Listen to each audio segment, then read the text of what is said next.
everybody. Welcome back to Majestic Mayhem. That's my dog being noisy. I'm Death Dealer. Hi, I'm Pink Pickles. And how is everybody doing tonight? I see. Let's see. So, how was your day? My day was pretty good. I slept in, so it always starts the day good. And then we listened to.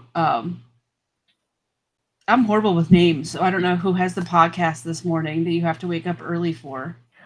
Oh, I laid there and like as King Complete was watching it, I was like half listening.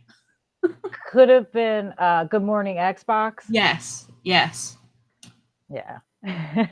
So a whole bunch of things. I was like, I don't even know what they're talking about. Lounged around, so it was a good day. Yeah, they do that. They do that. They correct me out. Yep. They're a good show to listen to. I Yeah. sometimes crash it when my husband says something completely wrong, so I Yeah. have to come correct him. And there he is. Now speak of the devil. Hello, darling. Well, what were you up to today? I had to get up and I was on Good Morning Xbox for a little while in the chat, and then I had to go deal with grandma. She's almost 90. Oh wow. Oh, she's still hanging out, still chilling, still happy as Nice. can be. Still got her wits about her. Unfortunately, that also gets her into trouble. Um, she likes doing things herself. She shouldn't be Oh, doing everything herself. yep. She had a fall, so Oh she has a no. nice scrape on her arm that the nurse got to tell her not to do Yep. these things anymore. I got to be vindicated when I said I'm taking the attic stairs next time. I'm just gonna guess that she's not gonna listen. Doesn't matter that you and the nurse both told her. If She's a retired nurse herself. She oh gives yeah, zero cares. There is yeah. zero care. And she worked on the heart ward. She's a cardiac nurse. Oh She yeah. she's gonna live forever and she's not going to care what any of us have to say about it. I mean, Yep. no. I mean we've yelled at Dreadpool's yelled at her about going into the attic. She don't listen. I don't want to go into the attic now. I will. I well, one. I probably won't make it to 90, but if I do, I guarantee you I will not be going into the attic. I don't go into my attic now. Yeah. I would like do it later. I don't think I've ever been in the attic. I think I like peeked my head in, and that was enough. And I was like, okay, that's fine. I'm done. Get me down. Oh, that's too I just have funny. visions of you see people on the internet that they're like up in their attic and they step in the wrong place and fall through the ceiling. Mm. That's I just know that that's what I would do. I would not look and I would turn the wrong way and then my legs would be dangling at the ceiling and I don't need to do that. Uh, Dia makes a good point. Nurses are some of the hardest people in the world. They are Mhm. the original gangsters. Like you guys all think you're hard. There's nothing you will ever have on an old retired nurse. That woman has seen it all, done it all, and she Mhm. can crack your ribs without even looking at you. I promise. Yeah. I've seen it. It's not pretty. Don't recommend it. Don't sneak up on nurses. That's all I can tell you. Don't ever FOFA. Oh, hey, Timmy. Mm. I'm not sneaking up on anybody. I'm like the loudest person ever. I can't Yeah. whisper, I can't sneak. In my brain I'm quiet, but I'm not. I've gotten really good at it over the years with my haunted trails and my haunted houses. Mhm. I've mastered being very creepy. And in my opinion, being able to sneak up on someone is one of the creepier things you can do. Yes. As long as you don't have like ill intentions, like actual ill intentions. It's Yeah. fine. It's a fine thing to practice. It's entertaining because the people you Mhm. sneak up on, it's you don't always mean to be sneaky and be quiet. It's just out of habit. I don't walk heavy. And Yeah. it also helps in my theater job because I'm on stage behind actors where there's microphones and things, and those sounds pick up because there's Oh usually a yeah. microphone on the ground at some depending on the theater, they may not have enough microphones, so they'll lay them on the stage to help pick up the rest of the background characters singing and Yeah. whatever. So you'll hear if somebody is walking like an elephant across the stage. I've learned to run without making a sound. Oh my gosh, that's impressive. I've done some really quick clothing costume changes, Yeah. and I've had to run from one side of the stage all the way to the other, and I've got 2 feet to run in, and I've got a 5-foot wide dress that I have to smush and run with it across the other stage, and it's like 50 pounds. It's fine. Yeah. It's simple. No problem. Totally normal. Yeah. Dreadpool getting snuck up on is very difficult to do. To scare him in any capacity is very difficult to do, just because he's so used to my nonsense and his daughter's insanity that you can't really sneak up on him very well. But if he feels you deserve the brava, he'll really lay into that. He'll make you think he's scared of, but chances are he already knew you were scared. My mom does that. Drives me insane. She knows when someone's like 20 feet behind her. It's like, really? You couldn't just for a minute pretend that we weren't there. See, I'm oblivious. You could sneak up on me. I'll never see that you're like a foot next to me, and I can't no-sell it, because when I truly get scared, I make this noise that I just can't control it, and it's like a ooh kind of noise. Like it's horrible. Like there's just no hiding it. This like petrified weird thing comes out of me, and I just oh yeah, I can't. Oh, that's funny. And I don't. When you said that like you're creepy because you can sneak up on people, I'm not creepy sneaking up on people. I'm creepy because I tend to remember things that people say. So then, like, I won't see people for 6 months, and they forget that they told me anything, and then I ask a question, and then they're like, well, how do you know that? I'm like, dude, you told me. What are you talking about? So I'm a different kind of creepy. Oh, it's too funny. That's too funny. Now, see, my daughter and I, in our house, you can startle us just about any time, because when I'm at home, I don't think that someone's going to walk up on me, even though my husband and daughter both make a game out of startling me. I'm not waiting for it, so I'm constantly getting startled because I'm thinking I'm alone, and I'll turn around and they're like right here. It's like, seriously, you guys, come on, like, get out of my face. Like, you're lucky I don't swing anymore when I get scared. That was a phase I went through for a little while where I would get scared and swing, and it was not a good thing. When they threw me a surprise party quite a few years back, my husband, mom, and person who's like a sister to me, they all got together and threw a surprise party for me. Another friend of mine called my husband before we came home and was like, your wife doesn't have a gun on her, right? I was going to ask you if you punched everybody. Like, you walk in the door, you're punching all the party guests. Mom tackled me and put me in a bear hug and swung me around, so I didn't have the opportunity to do anything. She picked me up off the ground and swung me and then set me down and was like, turn on the lights, and then let me go. And it was like, oh, okay. Put her in the straitjacket, then turn the lights on. Pretty much. Oh my gosh. And no, Axel, to wake Dreadpool up, I just have to cook food. I cook food and he wakes up instantly. It doesn't matter if he just falls asleep 20 minutes or he'll fall asleep while I'm cooking. He wakes up as soon as the food's done. Doesn't matter if he said, oh, I'm going to eat or not. He'll wake up and smells good. Looks good. What you having? Is it like those little? It's like those videos of like the dog is peacefully sleeping, and they like put a little piece of bacon in front of the dog's nose, and their eyes are closed, and they're still just sniffing. Like, yeah, I can do one better if we're gonna.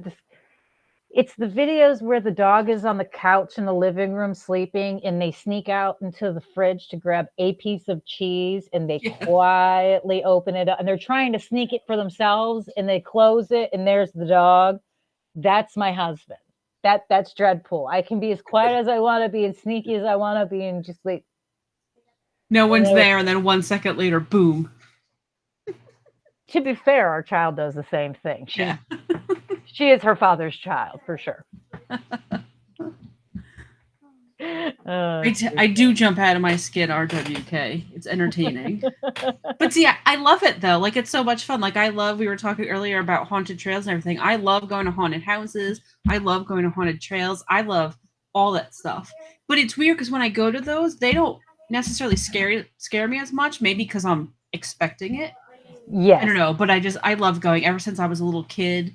When I was a kid, one of my friends, her birthday is November 5th. So she would always have Halloween birthday parties. So here we are in grade school going to haunted houses for her birthday party. And it was so much fun. We have so many great memories of that. And like, we used to play great party games. Mm-hmm. And I remember her mom she made, it was dark, so we didn't know what we were touching, but she'd be like, you have to touch brains. And it was really just, cold spaghetti or something. But we were touching all these random items and all that stuff. I love it. I love it so much. I've always enjoyed scary Halloween things. It's always drawn me. I've been watching horror movies. I saw the first one. Hold on a second. Let me in here. she's playing her game. I was probably around 7 or so.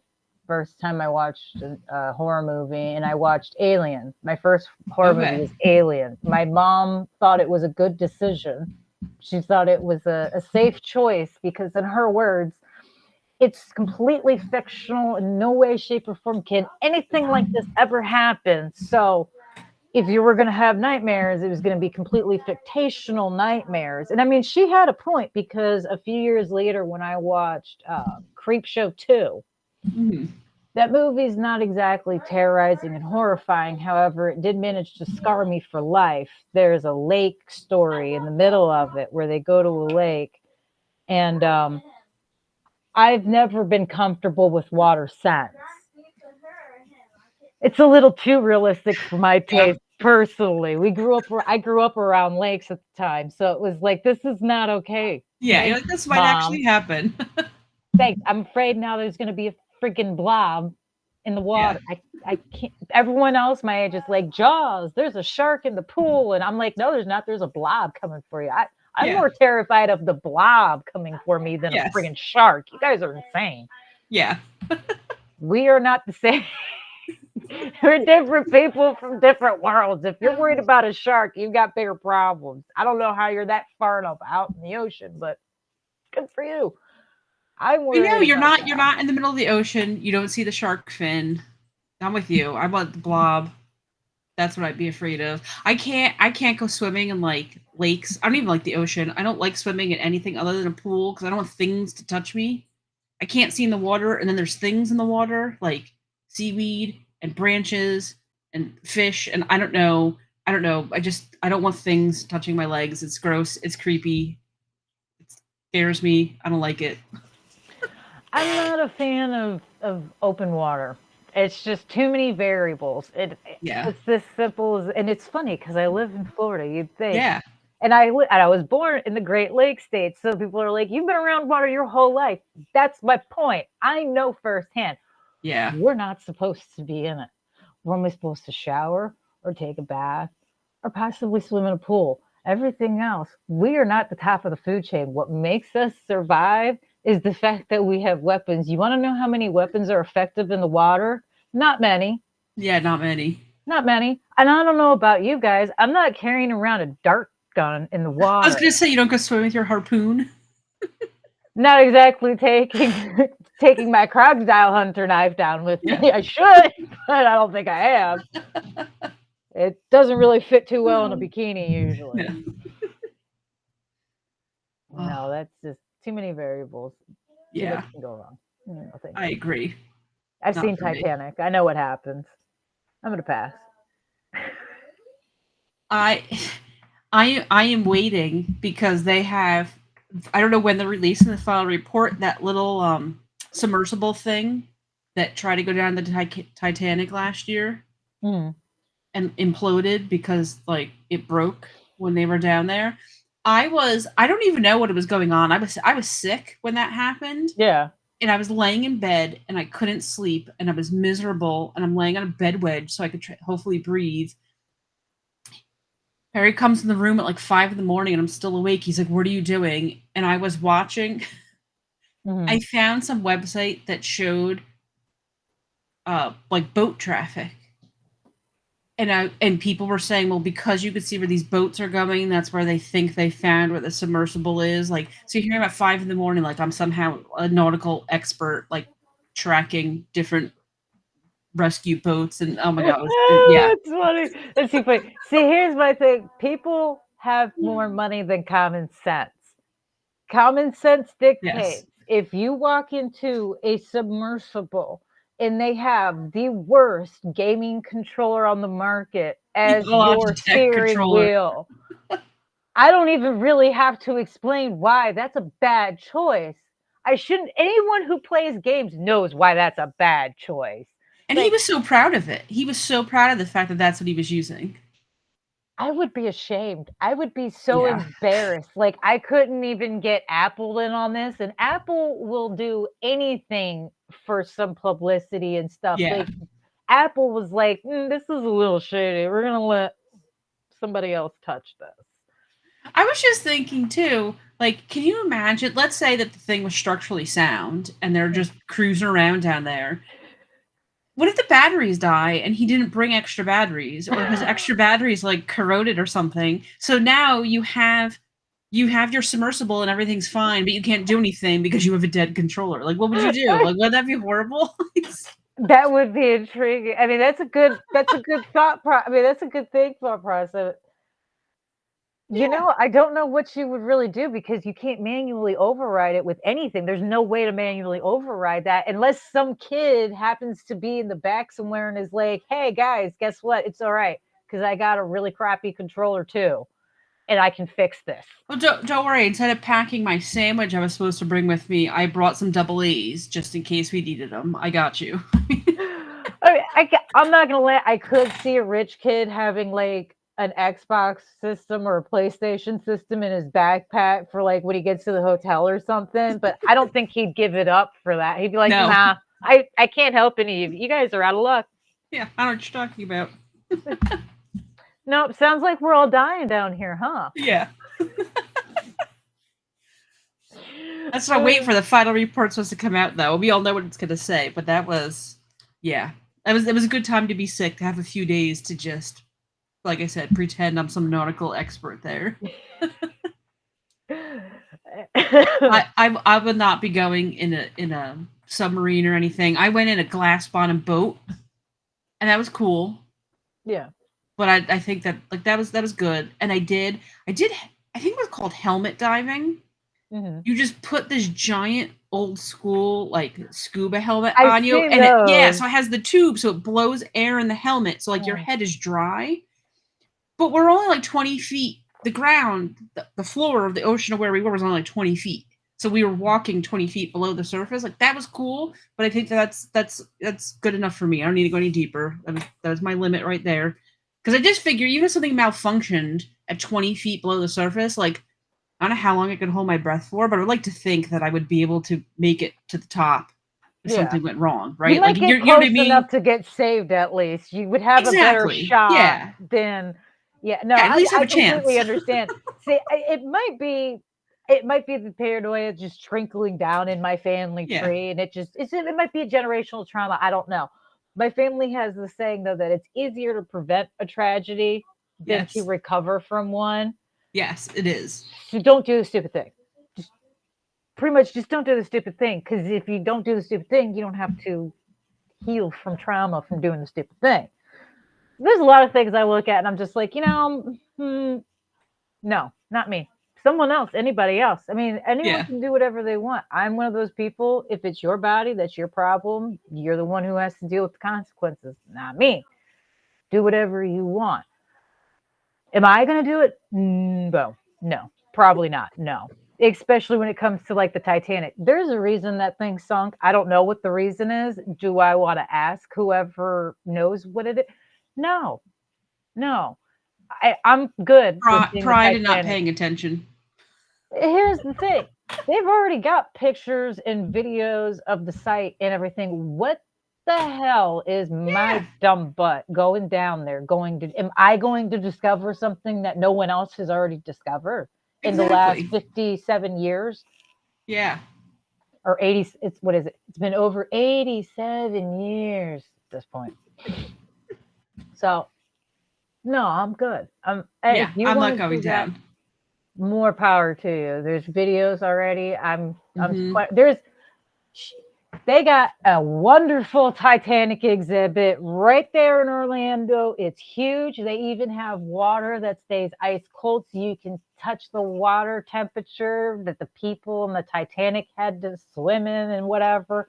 That's kind of You cool. can Kind of cool, actually. stand on it's a pivoted floor so you can see the angle at which like the last standable angle. I genuinely don't know what it is Oh, for, but there's an that'd be angle cool, though. thing and like yeah, it's a big museum thing. They tell a story. There's the music. They even have the Celine Dion song playing in the background. Of course. Uh, do that instead and Yep. save you like 1.4 quarter billion dollars and a life.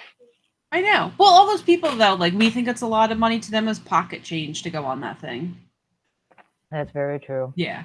Very No. true. Like I said, I went like 20 feet down. Axel said he did the helmet dive and he liked it. I would do that again. That was tons of fun. But like I said, it was only like 20 feet. Totally doable. If something goes wrong, I think you could recover. That's kind of like my benchmark. Like what I really want to do, and there is a Mhm. place like an hour from my house. It's a gigantic fan in the floor. So you skydive. So this fan blows at whatever speed, so you feel like you're skydiving, but you're only like 5 feet off the ground. And I'm like, that Oh would be yeah. perfect because I don't really want to skydive. But I figure if I'm 5 feet off the ground, even if it breaks, like, yeah, I'll get hurt, but I probably won't die from a 5 foot fall. So, No, they rarely malfunction. We've yeah, but got I figure worst case scenario, if it did, though, you would just get hurt, oh you yeah, know? we've got a Something couple of about, those down yeah. here.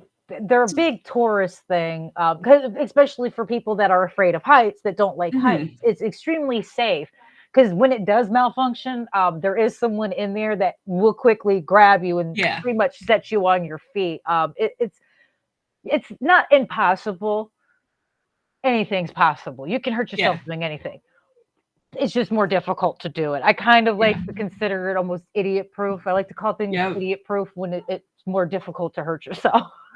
Again, not saying you can't do it. But see, if something goes wrong during a regular skydive, I mean, I don't know if you're going to make it through. It's people have, but the odds are not in your favor. Like that's too much risk for me. Too much risk.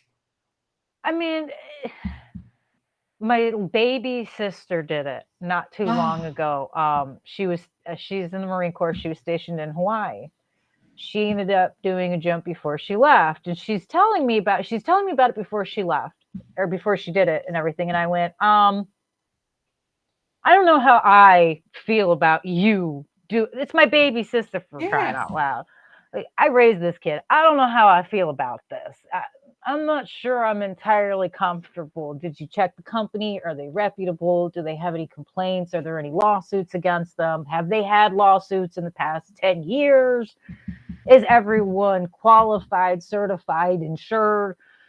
All the questions, everyone always wants to know.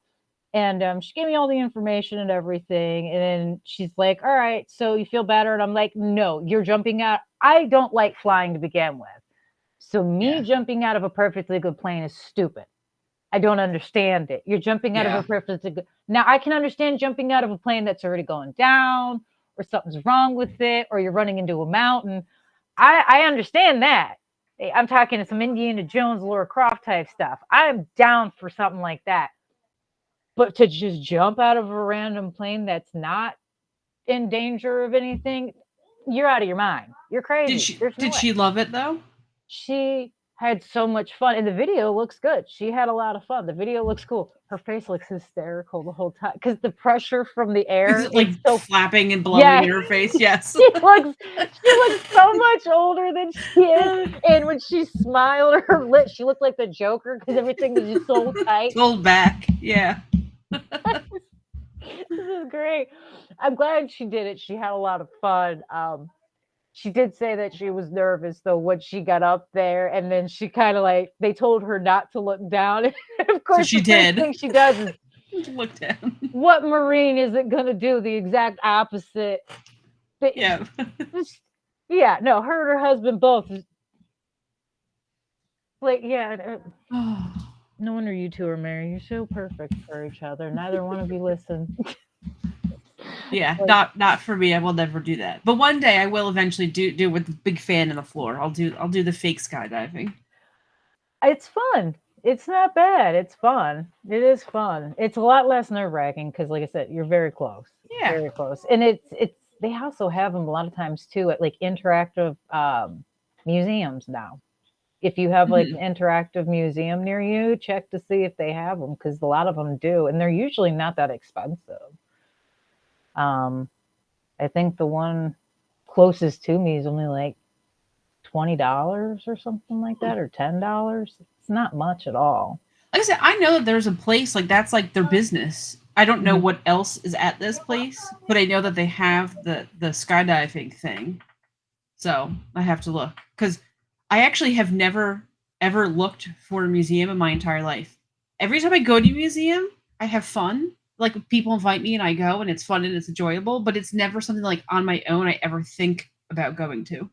I'm genuinely surprised because I would have figured with your job that would be something that you would enjoy doing every once in a while just to go see random things that are there. I mean, I do in like interactive museums. Like that would be right up my alley. I would love it. yeah. You know what it is around us? We have a bunch of artsy stuff, which I'm not into. So like the last museum I actually went to is this like really bizarre art museum, and we went in the basement, and there was a whole room, and they had like school desks set up that you could sit in, and they had projectors playing on every wall. All the projector was playing was somebody had filmed like an abandoned house.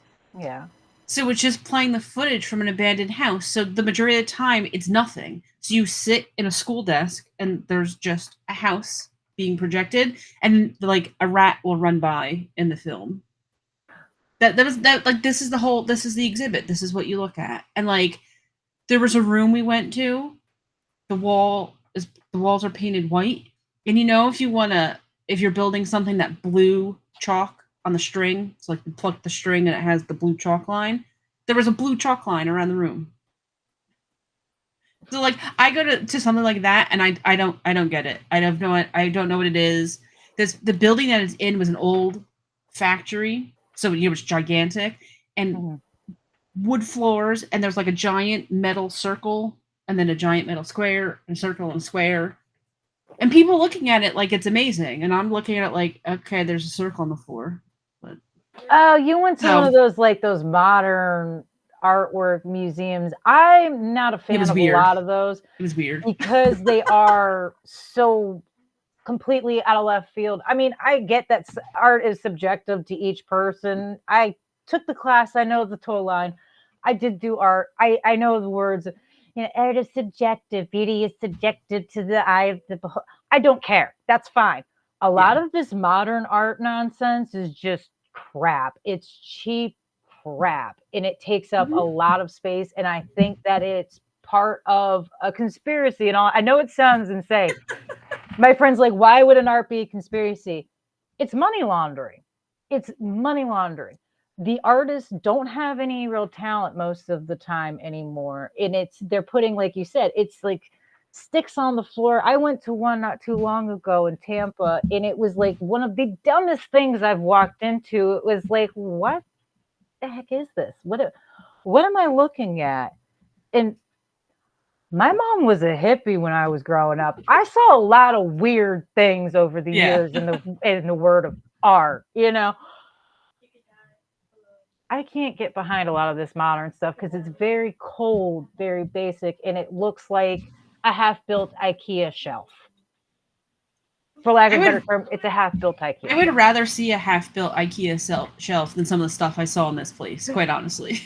We also have near us it's an art center. It's an outdoor art center, and people come from hours away to come to this place. And every weekend, there's like a line of cars waiting to get into this place. Yeah. It's acres and acres of property with giant metal sculptures, but the sculptures aren't anything. It's like shapes and like things piled together. Like it's not a sculpture of like I'm looking at a sculpture of here's a pyramid, here's a sculpture that kind of looks like a giraffe or something. No, it is literally just shapes, just random shapes. Like they take metal and they'll paint it blue and they kind of bend it around, and there's just that's this whole thing. I'm telling you, it's money laundering. It's money laundering because we have a couple. So I need to get into art then. It's money laundering. Yeah, it's my new job. We have there's a couple of people down here in Florida. There's two particular places off the top of my head that I can think. I'm sure there's more in different various parts of the countries and things, but in Florida there are two different homes. They're owned by sculptors.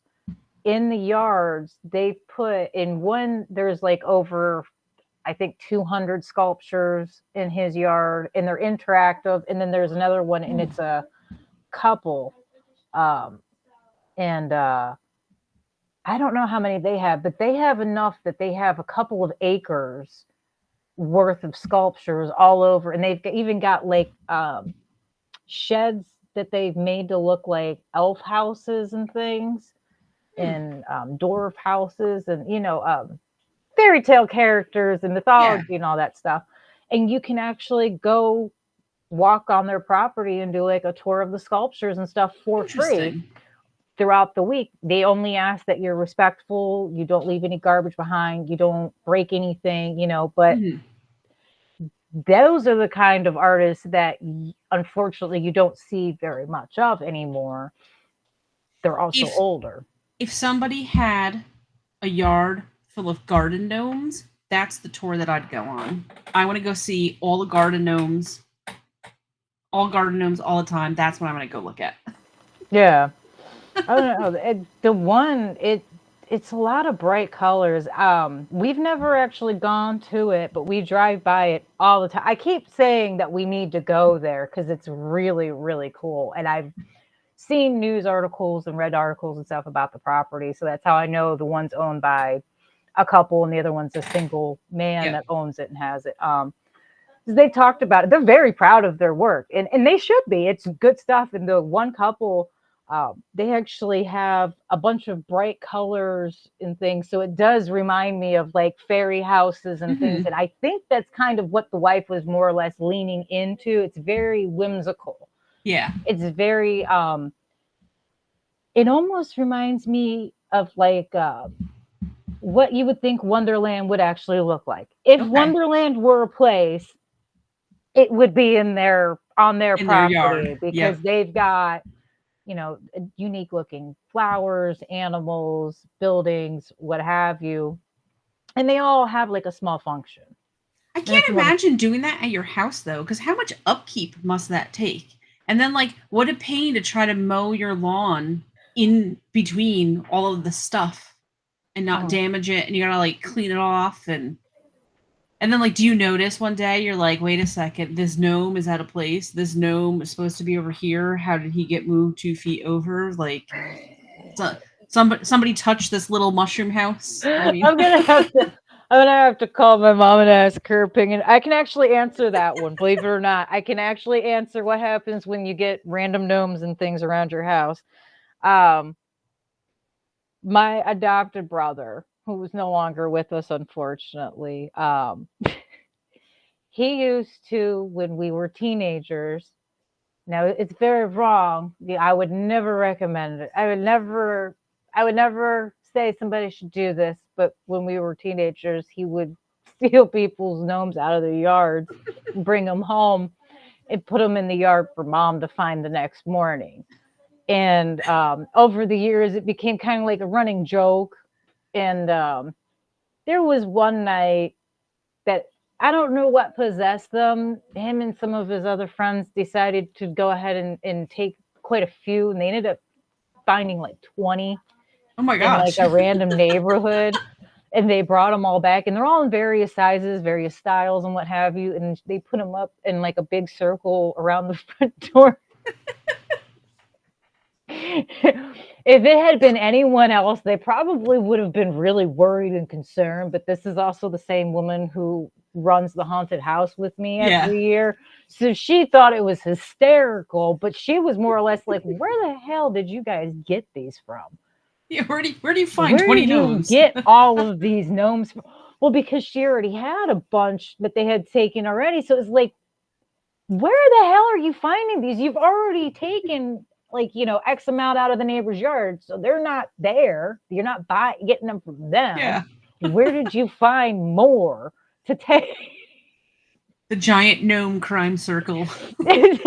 I said that for the longest time. I was like, I want to know. I'm going to mention gnomes in front of random old people for like from here on out, just to see if someone randomly says something about like the great gnome theft. Oh my God, 20 years ago, someone kept stealing my gnomes. Every time I bought a new one, it was gone. It's because it's so funny. I mean, you couldn't have written a better sitcom if you tried. Like, who thinks just sitting around with your friends, like, you know what my mom needs? To wake up to a couple of gnomes. You need to go find her some gnomes. So for Mother's Day a few years ago, I went out and bought her. I bought her a set of gnomes for Mother's Day. That's perfect. I'm too old to be stealing somebody's gnomes out of their yard. Yeah. I will definitely go to jail now. Yes. So it's like, I'll just buy them. I ended up buying a boy and girl gnome, giving her a couple. I love it. We need to bring back the collection. Yes. Slendy, if you want to work in a haunted house around Halloween, I kid you not, my recommendation is this. There are always somebody doing one that's doing it as a fundraiser. They're always trying to get money for, insert group here that needs help. There are so many people that need help. They do a lot of charity work all the time. And usually you can find, like, we're a nonprofit organization.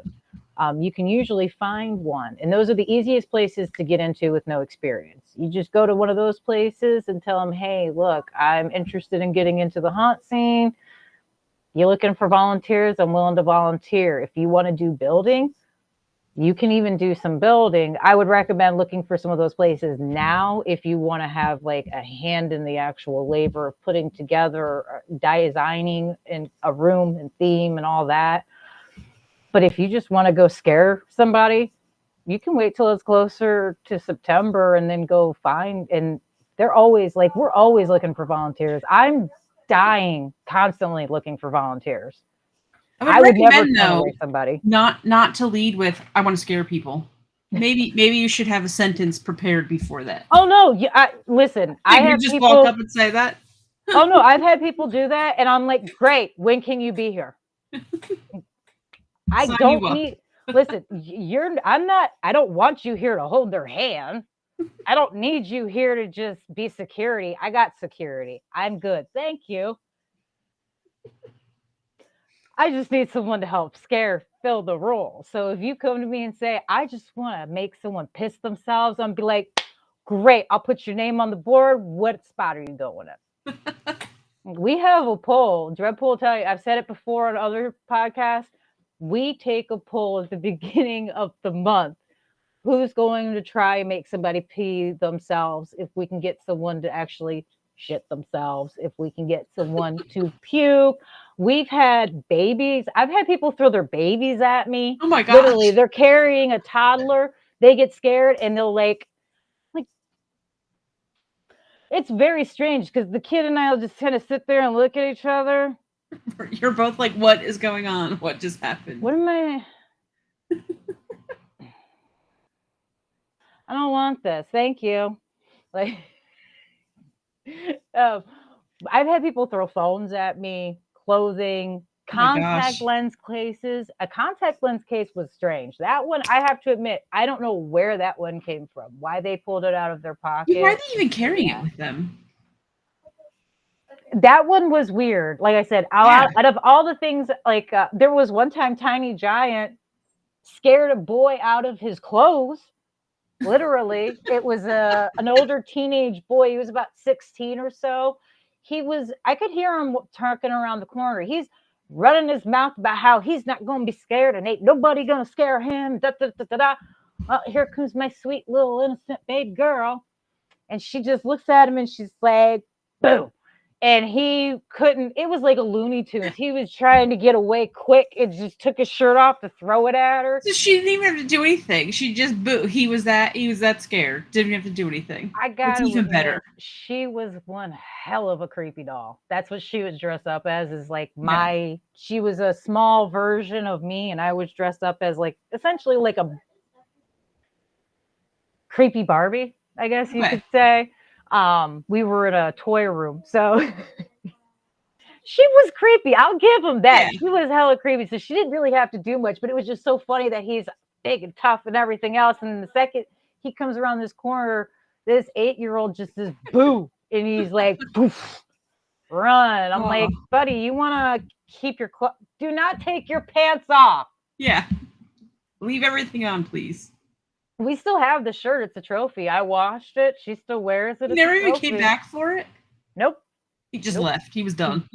There are times people never come back for things they throw at us.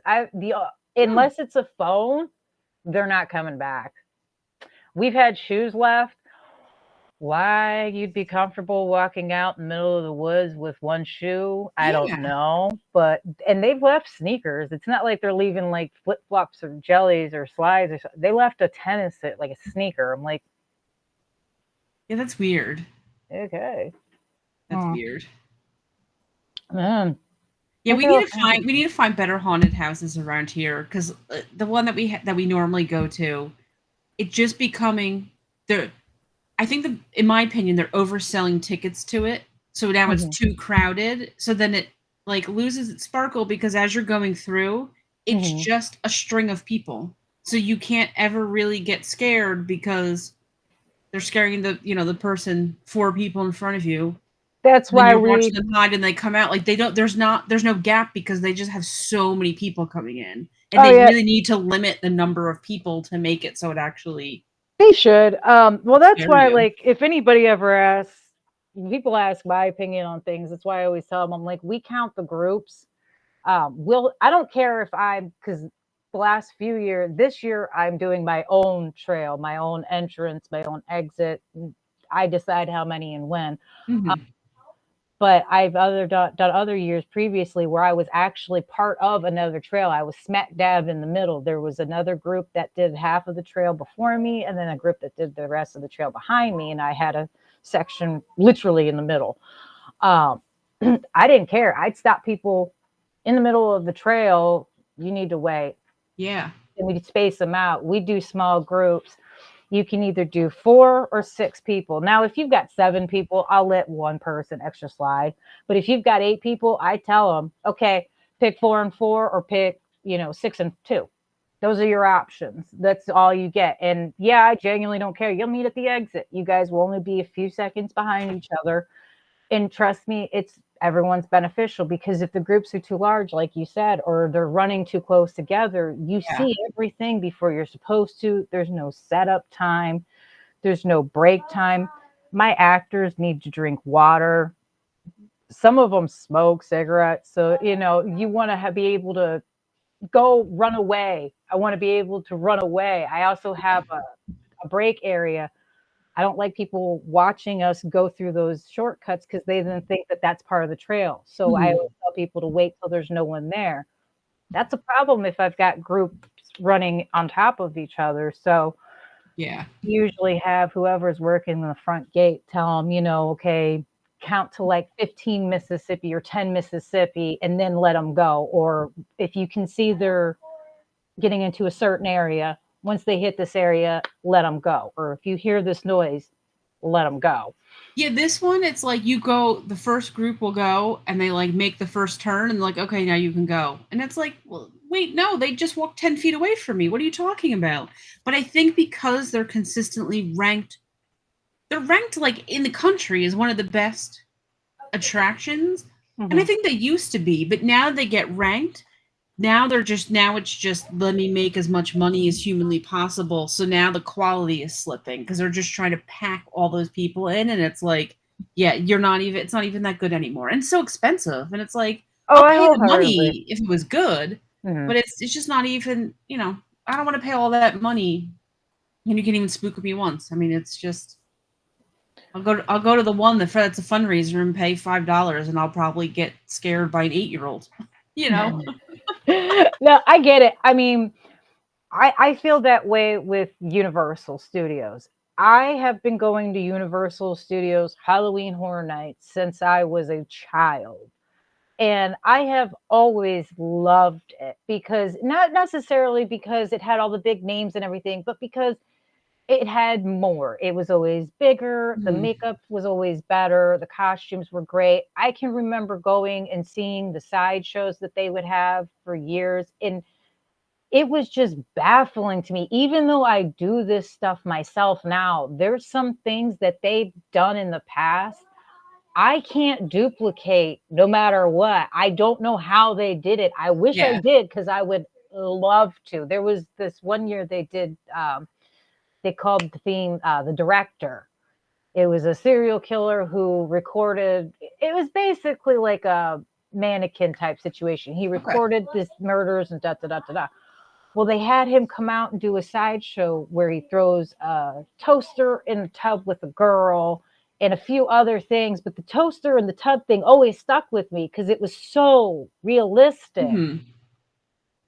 I don't know how they did it. I still don't. I know they probably, layered things, but it never quite looks the same to me. I also could be building up in my head, but since then, they've gone down. Yeah. They've gone down. It's like every time you walk in, it doesn't matter what house they're doing. You're constantly I'm seeing security doing this. Keep it moving. Keep it moving. Keep it moving. Keep it moving. It is. It just becomes so popular, and that's what just makes it lose the appeal that it had in the first place. And I understand that yes, it's a business and you need to make money, and that's great. But it's going to reach a point that now the tides are going to turn because people are going to stop going because now they're going to be like, well, this is not worth the money. This is a waste of my time. I'm going to go try out this other haunted house. So, you got to figure out how to balance out that, okay, great, now I have more popularity and I can sell more tickets, but still keep that feeling because that's what you want. Like if you remember that for so many years, that's what you want is you want that haunted house that something happened, it just sticks with you. And that's what makes you want to go back.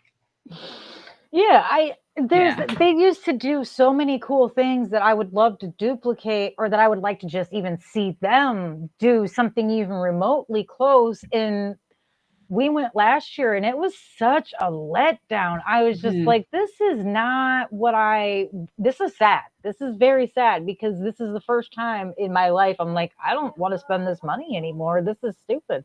Yeah. And it's more expensive. They don't put a cap on them anymore. It's too crowded any given night. And we go during the week, so it shouldn't be as busy.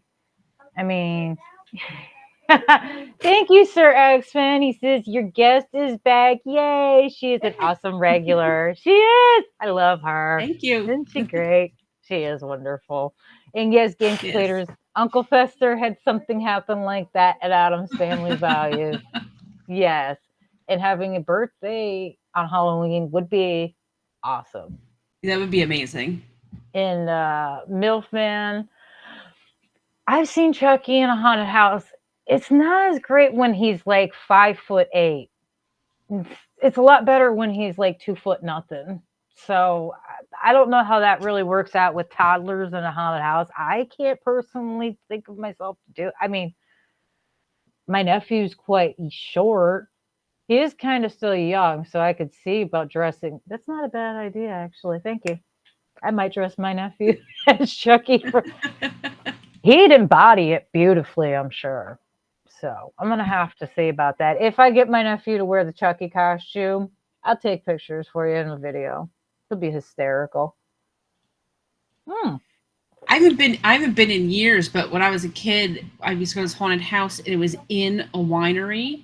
So Mhm. you would go, I just remember you have to go down the steps to get in, and then it had all the giant barrels where they're actually when you age the wine, I guess. So that was Mhm. cool because you could do so many things because there's a lot of space in between the barrels for people and things to hide, and that was a lot of fun. I haven't been there in years though, and it's only like 15 minutes from my house. I should go again because I'm sure they still That's do it. cool. That Yeah, sounds that was like always fun. they had a haunted house one year at Universal. They did the old monsters. They brought back all the classic black and white, the Wolfman, Yep. Dracula, Creature from the Black Lagoon, and they brought out their actual props from the movies. Oh, I that's don't know if cool. they were the actual props or if they were remade props, but they Hmm. actually had like the machines from The Fly, the transportation machines from The Fly and stuff, and it was so neat walking through all of that Yeah. stuff. I didn't even care if it was scary or not. I was just so geeked out to be near all these props and stuff. I was like, this is the best day ever. Somebody does that, I'm in. Let me Yep. know. And yes, this is my Whoopi chalice. I know. I love that cup is perfect. I love it. Here. Yeah, I got him and I got Boba Fett. I So have Boba do Fett you too. have a new cup every week? Do you use a different cup, or is it just a fluke? Because last week you had the skull cup from Mhm. Cracker Barrel. Yeah, no, I do switch up my mugs a lot because I have quite a bit of mugs. I have some really interesting mugs, so I do. My child picked this one out actually tonight. I do like my chalices every once in a while. Yeah. I just like drinking out of a different mug because I don't always drink coffees in the morning, and I don't Yeah. always use a regular coffee mug. So I'm like, I might as well use something because I'm not being sponsored by the juice companies and the soda Yeah. companies. So I don't mind if you guys know what I'm drinking. I don't care. I just Coca-Cola is not sponsoring me, so they don't get to see me drink out of a can the whole show. Nope. Pay me. So you got when you went to Cracker Barrel, you got the skull mug. I got. Mhm. Hopefully, I can get this right. I got the little tiny cute Oh my gosh, ghost that's so mug is the cute. one that I got. That is so cute. I love that. I love his little smile, and I saw it, and I was like, I don't even drink coffee. Do I really need another mug? Because I have a million mugs because they're adorable. And I was like, Yeah. you know what? I do need it. I do need this mug. So That he is came home with cute. me. That is cute. That is so cute. Yeah. Oh my gosh, I love that. That is so funny. Has there ever been a haunted house? There's never been a haunted house that's so scary that I won't go through it again. There are there's a type of haunted houses that I refuse to go in. I won't do houses that you're allowed to touch people, interactive houses. I refuse to do those. Um, it's not a scare thing. I don't like being touched Hmm. and I don't react well to it.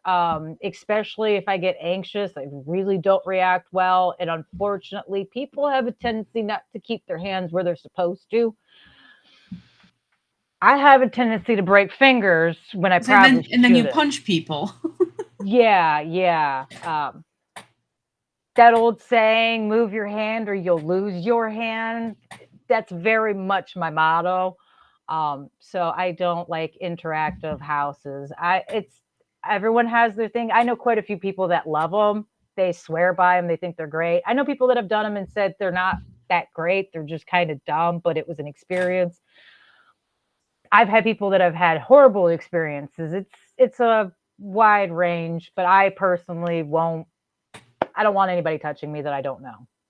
Is So there any is there any setting that you wouldn't go to, or it's just anything that's interactive that you don't want? it's just interactive.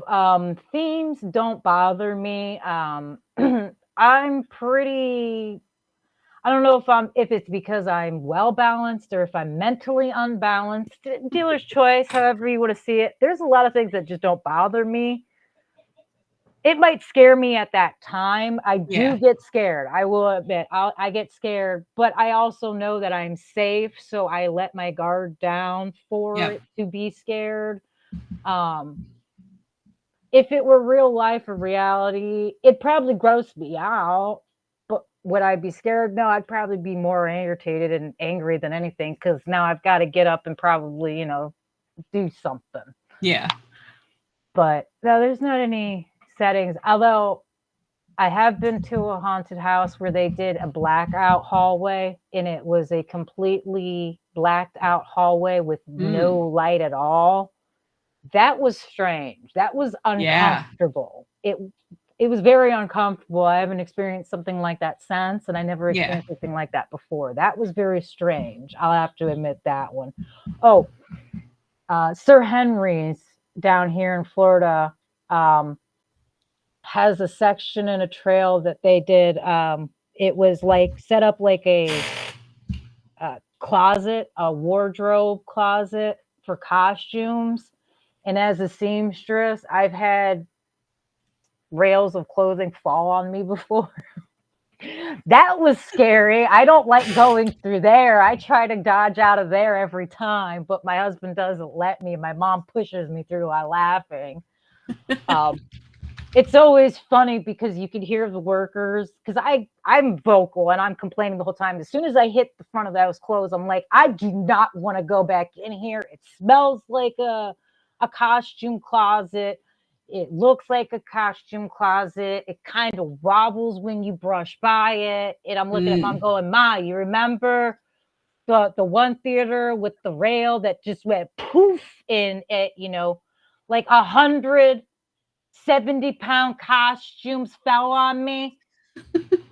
I almost suffocated to death that day. I remember. Do you remember having to rescue me? Because I remember. I don't want to go in here. So the workers generally tend to stand back and laugh. Uh, last year, I got to listen to them actually laugh while I walked by. He was standing in between the clothes, like, help you out, buddy, and give you a break. Thank you for not scaring me while I'm standing in clothes so I don't fall into more clothes. I don't like clothes. So yeah, I guess that would probably be the one thing I don't like, clothes. I don't like going into closets for haunted houses. That bothers me. When you have a railing of, like I said, each dress Mhm. was about 70 pounds. Yeah. And there were like 100 of them on there. See, but I want to go in New Jersey at the old state penitentiary. They run a haunted Oh, house there, and I yeah. think that would be so much fun to go to. And I think there um you can choose to say, yeah, the actors can touch me, or you could choose to say, no, I don't want to be touched. So I don't know how they differentiate what you're picking to do, but I guess there's like different levels of creepiness and scariness and comfortableness that you pick. But I think that would be so much fun to go because I just think that would like up the creepy factor being in an abandoned prison there. So Actually, that one, I know which one you're talking about because that one usually makes the list of the best haunts and one of the best things to do for like October and stuff. They mhm. sell out and do quite well. You have to do I don't know if they still have it, but at one point you had to do like appointments and get on a list because it was so popular to do, and they only let so many people on at a time and what have you. And I think they did an overnight thing at one point. I don't know if they still did. They did I an don't know. overnight. I don't know Oh, if I could do it overnight. I don't know if I'm that brave, but I definitely I would love to go. I just think that would be I just think that'd be so much fun to go to. That's gonna be my goal though. That's gonna be my goal for this year. Is I'm gonna go to a different haunted house. I'm gonna find a better one to go to because we do have a lot in the area. I'm gonna find them. yeah, that's funny. That's too funny. I would do it. I'd go onto the prison for a little while. It'd be interesting. Did you see Perry's story about his haunted house from 30 years ago? I am reading that right now. I'm reading the rest of it. I got through a rock. Oh my God, who's got the rock? I love it. So Freddie, Perry and his friend, they went to a haunted house. Freddy Krueger was hitting on his brother's girlfriend, got mad, threw a rock, and broke Freddy's plastic glove. Instead of kick rocks, he said, "I'm throwing rocks Yeah. tonight." Not kicking anything. I'm throwing them. That's hilarious. Funny. That's glorious. I love it. That's amazing. How on earth do you hit on somebody? You're dressed as Freddy in a haunted house and you're hitting on people? You'd be surprised at what some of these young guys do. Well, I don't know what possesses them half the time. No, I do. I know what possesses them. They're very simple creatures, a lot of them. Not all of them. Just like with, we can't say all women, not all men, but a lot of them are very, very simple creatures. Vagina rules the world. They don't really care who it's attached to. It's like the pie guy. You know what I mean? If it's got a hole, they're gonna try and stick it. Pie guy. I mean, I can say that as someone who I have been drenched literally from like head to toe in blood, carrying around a knife, asking if they wanted me to show them what their heart looks out like. On its let me think for a second. I got to get the line right. Would you like me to show you your heart? Did you know that I can rip it out and show it to you for 10 seconds before you actually lose consciousness? So you'll actually get to see your heartbeat outside your chest before you die. Very creepy. Yeah. And then I've had guys look at me after I ask them this. They'll look at me and go, "Wow, you want to go out sometime?" If you do not get away from me, you disturbing, disgusting little creature. I said it only takes 10 seconds. You should leave. I've also looked at usually when they want to try and stick around, because there are some guys who literally do not take the hint. They will consistently hit on a character, and they will stand there and hit on me. I don't know if it's funny to them because they're like, "Oh, I'm gonna hit on a haunted house worker." They're just like, "I'm gonna, bother some poor woman tonight for no reason." They stand there and they'll bother me for a few seconds, and eventually I drop the character and I'm like, "Listen, bro, I want you to understand that I could kill you right now, add your body to my background, and nobody is going to notice. By the time they do finally notice that your dumbass is missing, I promise you, we'll be gone." I know you're in a haunted house. They're not gonna find you. Do you exactly? I've had guys like, "You can't." I'm like, if I start slicing you open right now and you started screaming, who exactly do you think's coming to hell? Mm-hmm. Do you think the people that are walking through that paid to be in here to be scared and see gross things are going to think that you're actually being sliced up fruit? Do you think anyone's going to believe that I'm actually really killing you right now? No. There's been other times too. It's just like, "I got a lake behind me with an alligator. Would you like to go swimming?" Oh, alligators. I forgot about alligators for a minute. He's a baby. He's under 5 feet, so he's not been relocated yet. They've got to be over 5.5 feet for him to be relocated. Okay. I don't know, but I'm thinking a 5-foot-long alligator could still... It's shorter than you. Hurt you, kill you. Yeah, they're small. They're babies. He's probably just trying to hang out and be alone. Is a 5-foot alligator not capable of killing me? Or because they're smaller than me, I could just wrestle it so it doesn't kill me? They're not looking for your sized food, so it's not even a problem. Unless you're right in its face during feeding time or mating season, it's not even going to look at you. You're too much effort. Just too much effort. We're too much effort in general, and not to mention, especially depending on where the gator is. Like, this one's been around people most of its life. It doesn't care about us. It wants nothing to do with us. We're irritating. As a general of thumb, though, I would stay away from alligators. If I encountered one, I would not. Yeah, no, I mean, it's kind of difficult to do in Florida. I say that, I would avoid them to the best of your advantage, always. But the best thing for you to do when you're going in any body of water, throw a rock first.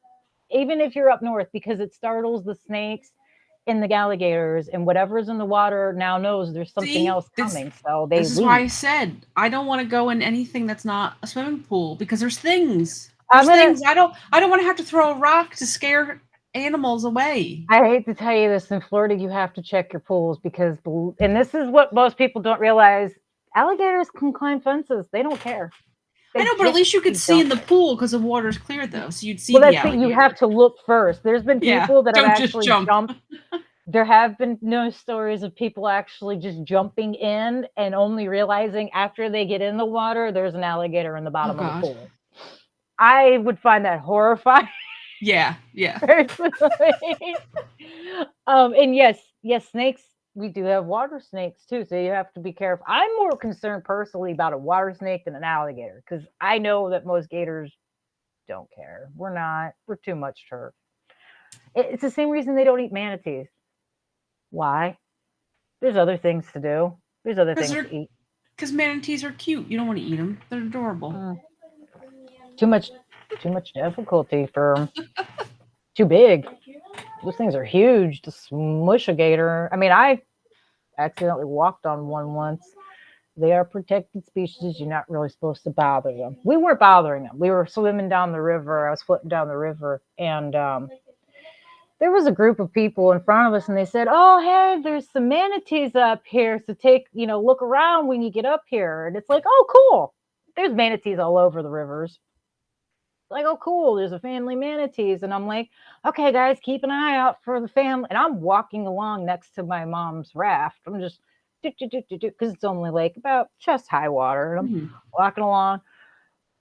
All of a sudden, I step on this thing, and it was like hard but squishy and kind of scaly and a little rough but soft at the same. They're very strangely textured. They really are.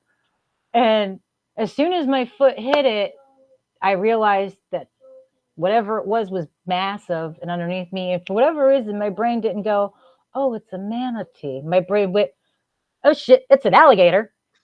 And I about jumped out of that water like I'm some kind of NBA star at like 6'20" or something.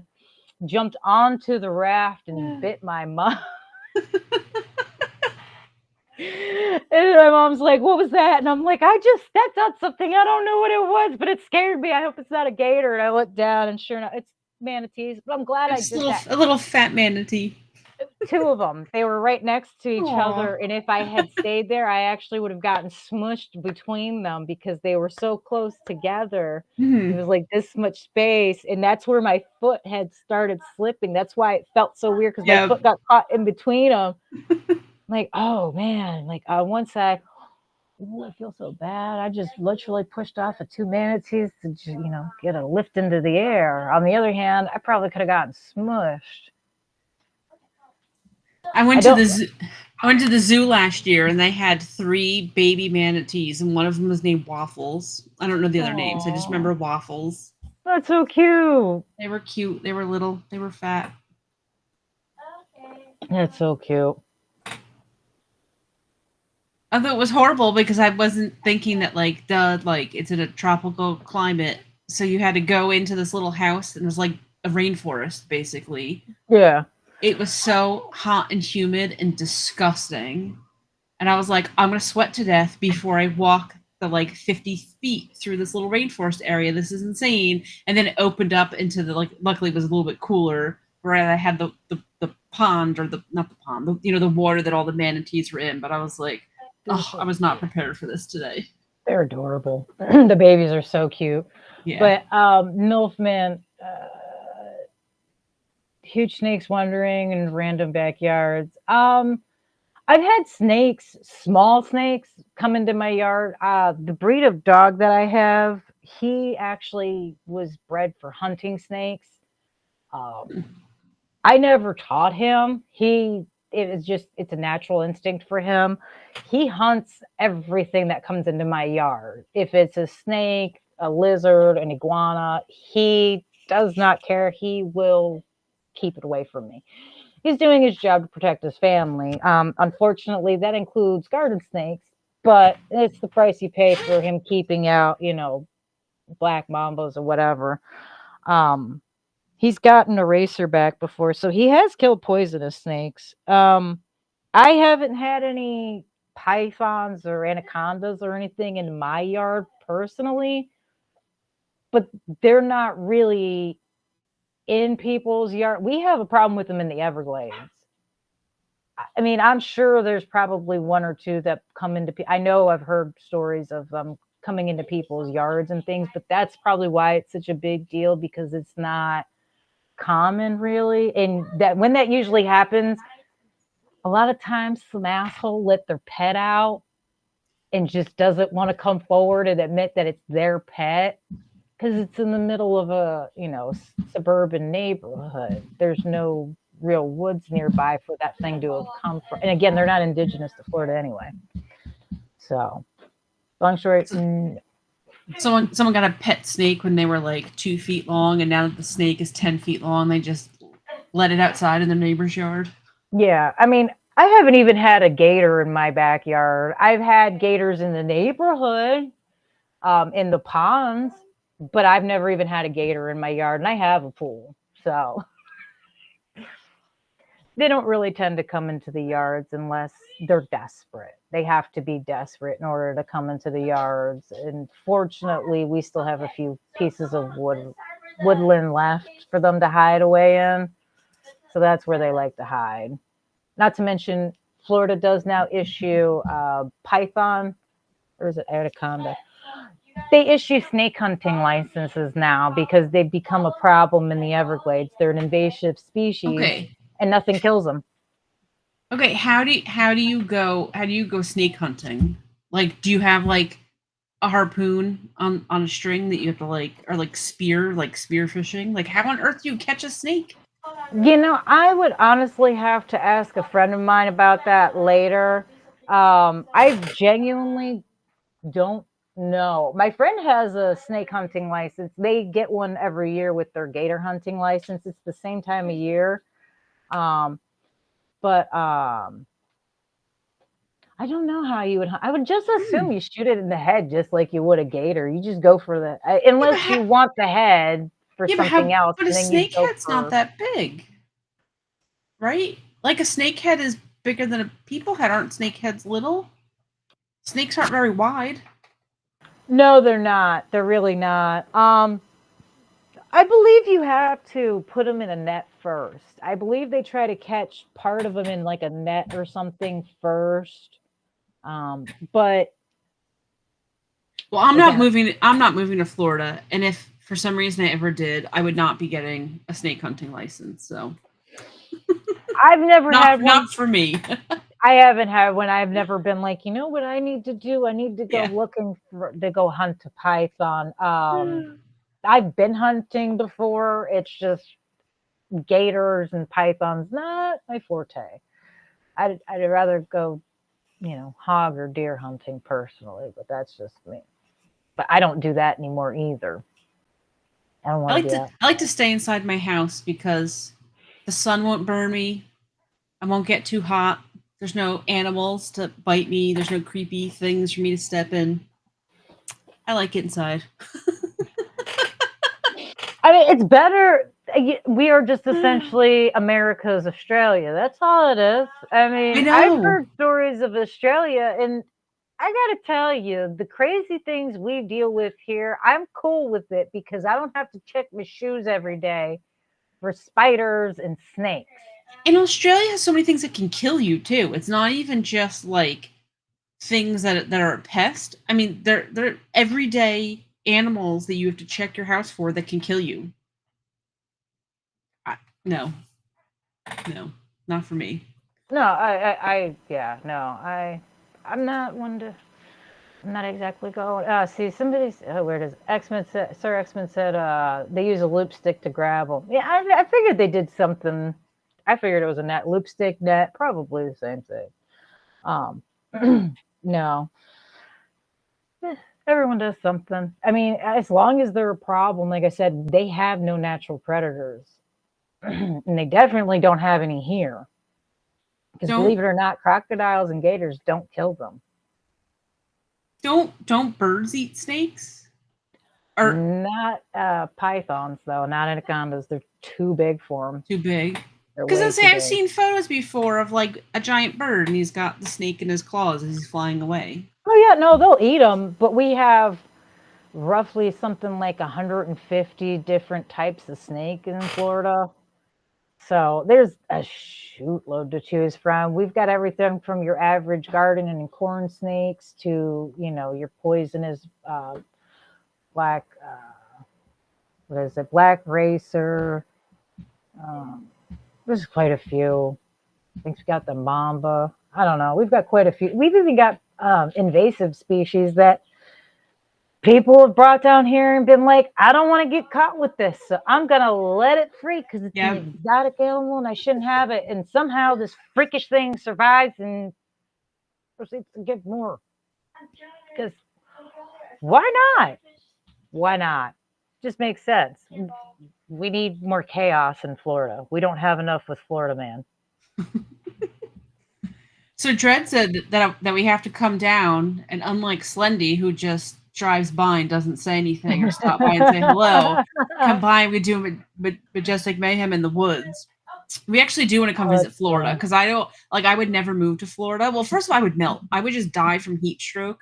Like, give me 2 days, I would die from heat stroke. I could not handle it. But I definitely am on board for visiting Florida. So I think, I don't know, Perry has a whole plan. I don't know if it was next year he wanted to go down.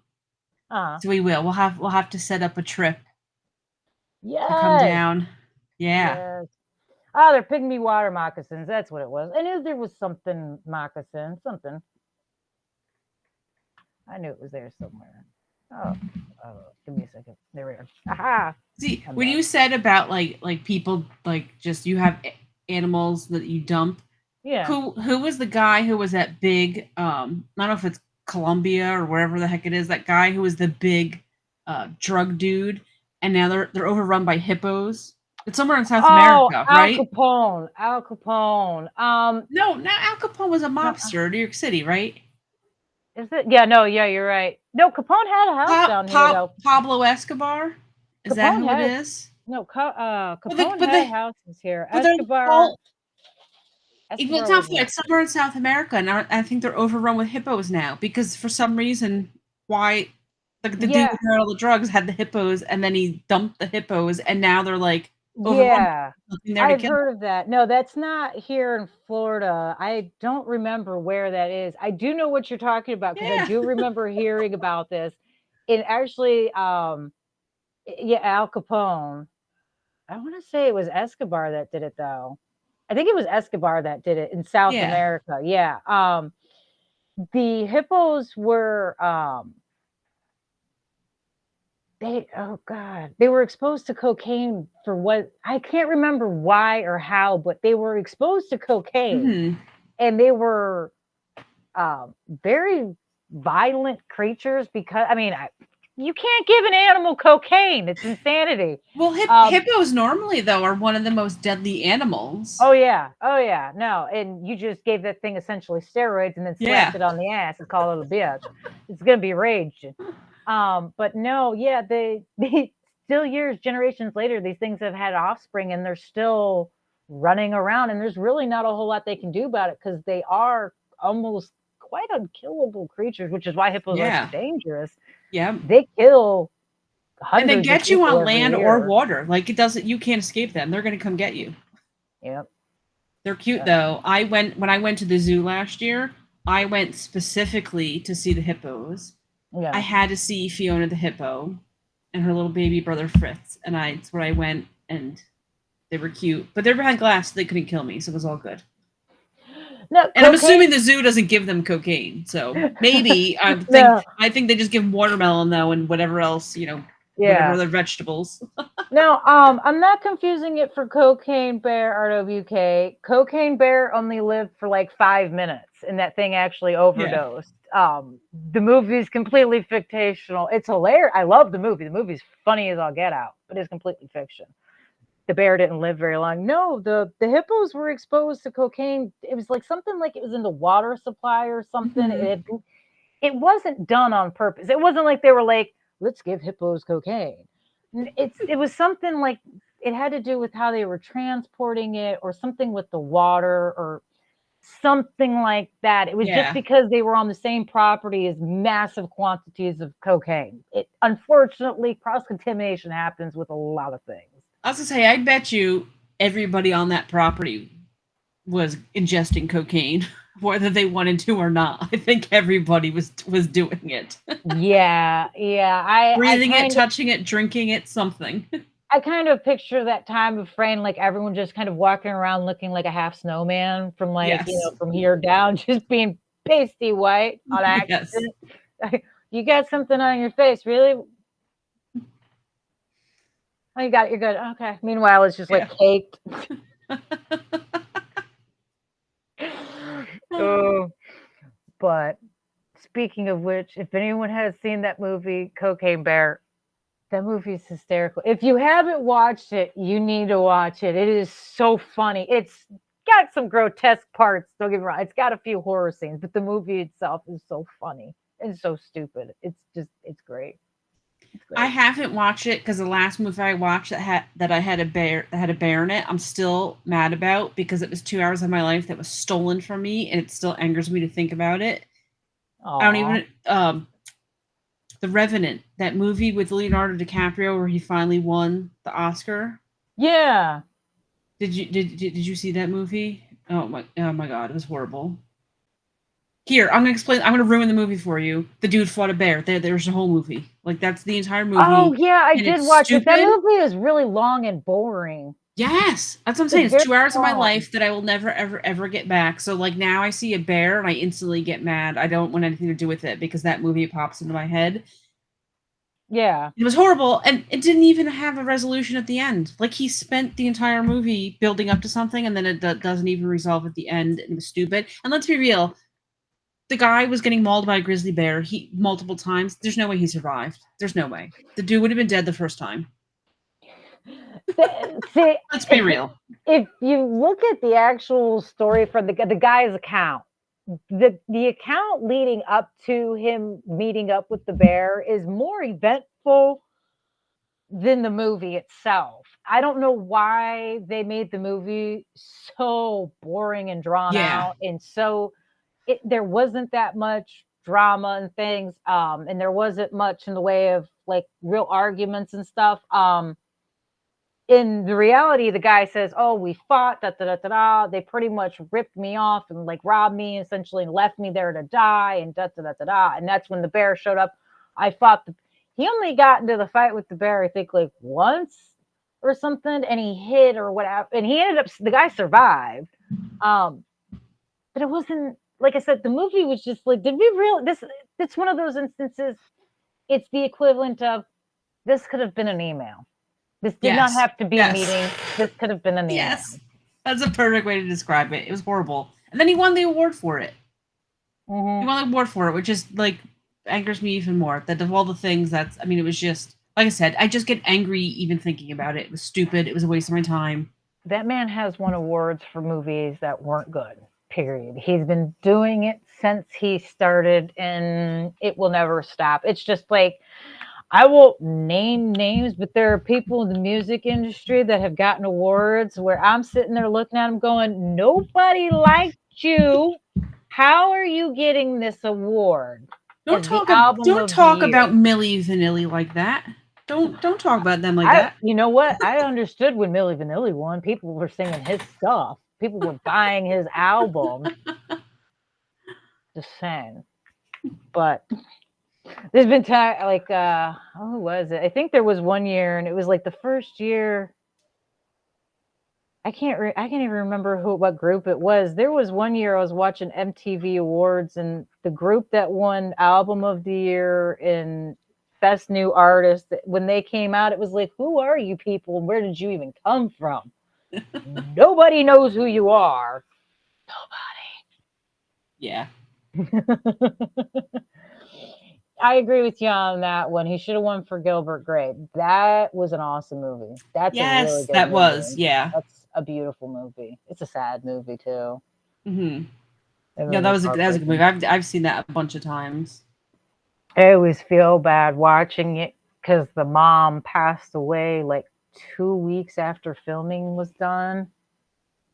And I think it was like a week or so before, or a couple of weeks or something before the movie was supposed to be released. So she didn't even know how well it did. She didn't even get to see her. Sad. Poor woman. We just saw something recently. Juliette Lewis was there, and Perry was like, "Oh yeah, that's that lady from Gilbert Grape." And I'm like, out of all the movies that she's been in, that's the movie you think of? And he was like, "Well, yeah." And then I'm like, "Okay, I guess it makes sense. Was Gilbert Grape was a good movie. I get it." And then I said, "Well, I guess I'm not much better because I think of her as being the Cape Fear remake." So. Oh, that's funny. I didn't even think of that one. I haven't seen that movie in a while.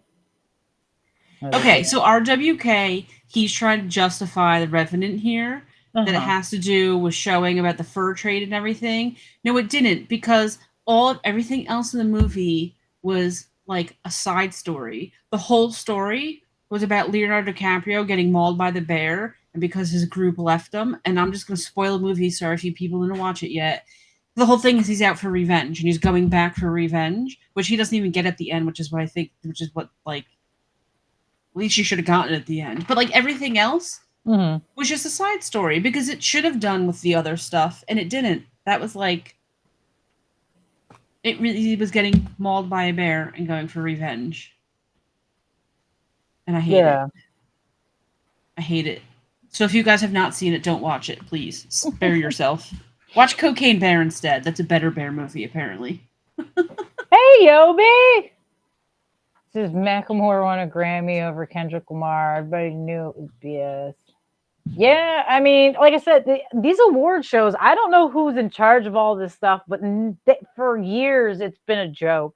I mean, I'm going to say something out loud that might be controversial to some older people. It may not. There's going to be a lot of millennials that agree with me. I'm going to go ahead and call it now that Gen X is going to absolutely agree with me on this one.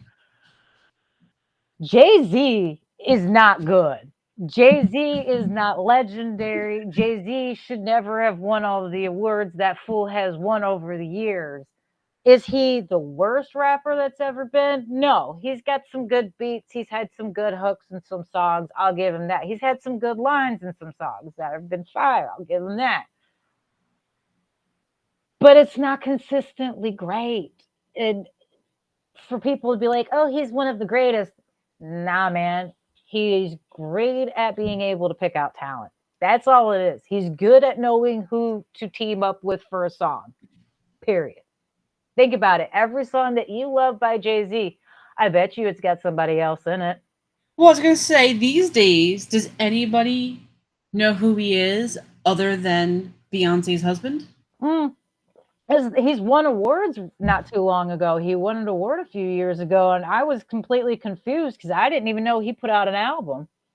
I was going to say, I haven't heard anything from him since that Alicia Keys song, that New York song, which I can't stand. Probably just going to hear it a gazillion times, but I didn't know he came out with anything. Yeah. System of a Down. Oh my gosh. I have not thought of System of a Down since college. That was a good band right there, too. Yeah, Sling Blade is a good movie. It's still a good movie. Still a great movie. I like the, oh gosh. I'm with you though. Like all the people who give the awards, what they look for doesn't match up with what the audience wants to see. And I've always wondered that is like, are they looking at like a technical level instead of an enjoyment level? Or like, what is it? Or is it just a matter of the people at the Revenant and Leonardo DiCaprio, they put in a lot of money to buy people dinners and be like, this is a great movie. Really, I think you should vote for it because that's actually what it's become. Now they've actually come out in the past few years because it was, I don't know why they were trying to keep it a secret, like people weren't going to find out, but they were trying to keep it kind of hush hush. But essentially, whoever wins the prize or wins these awards for a movie or a song or whatever, they do a lot of, they call it advertising. Basically, they pay the people that the the ceremony, the award board or the chairman of the board or whatever, they'll send them gift baskets and then have them go out for dinners and lunches, and basically they buy their vote. They'll pay for it by giving them. And so if you ever listen to them when they're talking about like the gift bags that they get when they leave the award shows, oh my gosh, there was so much money.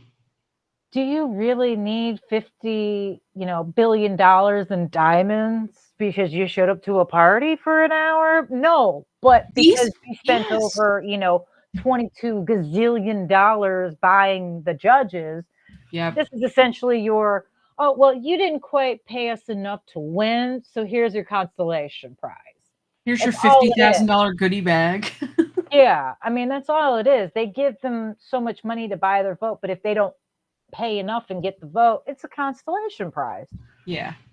But everybody that wins, it's all about money. You never see the people that actually, the ones you hear on the radio all the time, the movies that are talked about all year round.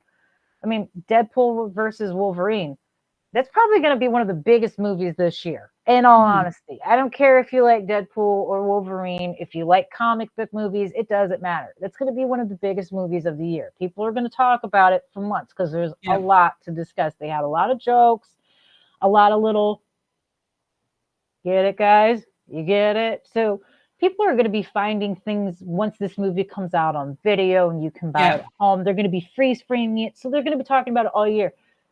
What are the chances of it winning an award? About the same as it winning an award every time it's ever come out. The other two movies got how many? So this would have probably get the same amount of nothing. We were watching this guy, and all he does is like movie stuff, and he like plays himself off like he's such like this professional movie critic. And he was talking about how, because the Minions movie came out, I think it's the third or the fourth Minions movie. Yeah, I think it's the fourth one that just came out. And he was saying how it's not going to make any money, no one's going to see it, it's such a flop, and the storyline is horrible.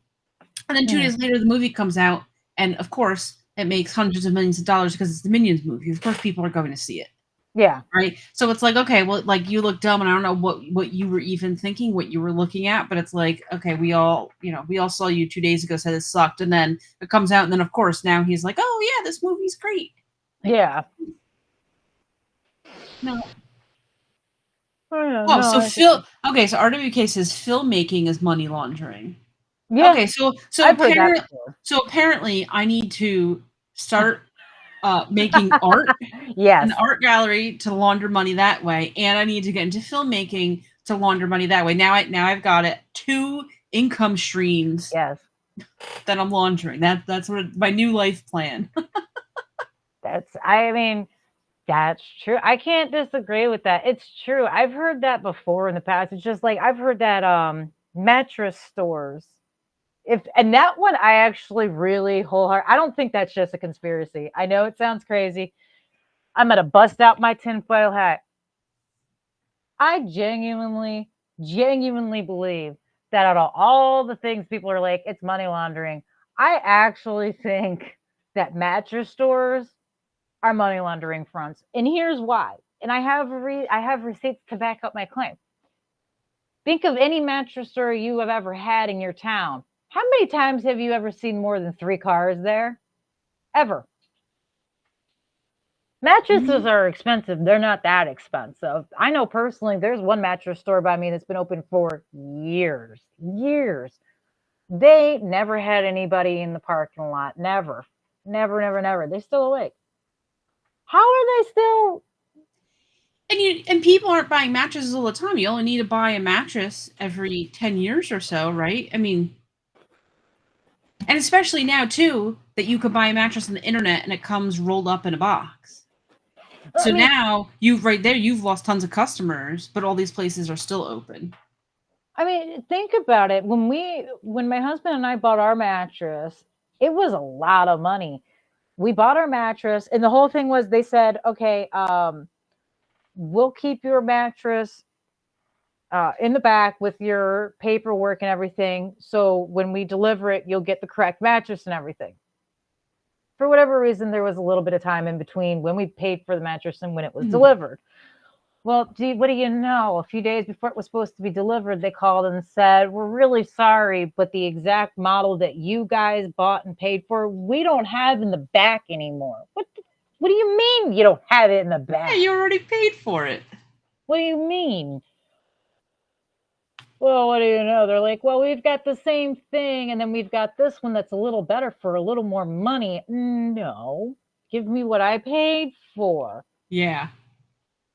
There was nobody in there but us anytime we ever went there. It's like, Yeah. how are you people open? It's I agree. I money. wonder too. And there's a lot of them. Like, you never just see a town that has one mattress store. There's like 4 mattress stores within a mile radius. Oh, I agree. I absolutely agree. It's insane. Yeah. See, I think with art, RWK saying that has no cat value, so you're really paying for a service. I think a lot of it too is just insurance, because I buy a piece of art and I say that this piece of art is worth $25,000 and I get it insured for $25,000. But then something happens to it and now I file an insurance claim. Like, I have no proof on how much it is, right? Because like you said, there is no defined value to it. Yeah. A mattress salesman that made $200K a year. That's impressive. I'll take I that can't job. even how?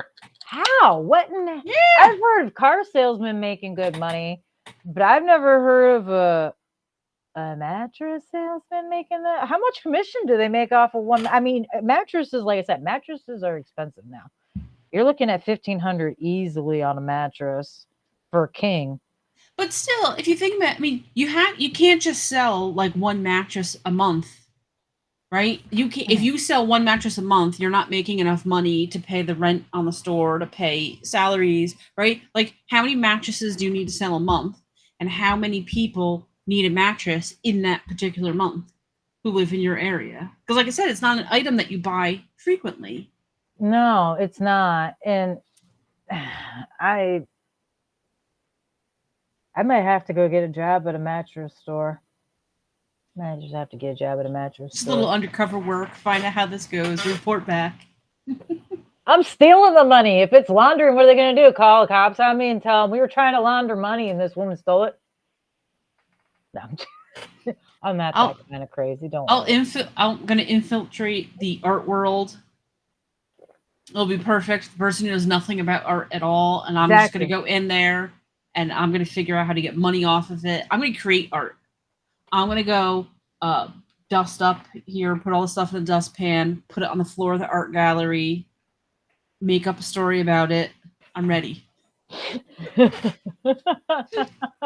Have to bust out the old pottery wheel again, get to doing that, making some pottery, some wonky bowls and misshaped plates and stuff. People still use box spring beds? Okay, even if you buy a frame, a box spring, and a mattress, even if you buy a high-end one, what are you paying? $5,000 for a high-end one? Or are there people who are spending like $10,000 on a mattress that we just don't know about? I don't get it. Because even if it's $5,000, like I said, one of them is not, even at 80% profit, one of them is not enough for the rent on your store, the bills, salaries. Although maybe you need to sell 2 a month. I don't know. I just want to know who's still buying box spring mattresses. Like, my bed doesn't use them unless I want my bed to be like 5 feet tall. I can't use it. Yeah, I'm ready for bed. Let me go get the step ladder. Yeah. I'm gonna need the ladder, guys. I need the 5-foot ladder in the room built onto the bed. That's too just funny. Pole vault in, train for the Olympics, pole vault into your bed. That's too funny. Yeah, like I said, that mattresses are expensive. California Kings. I didn't really see much difference in the size between a California King and a regular king.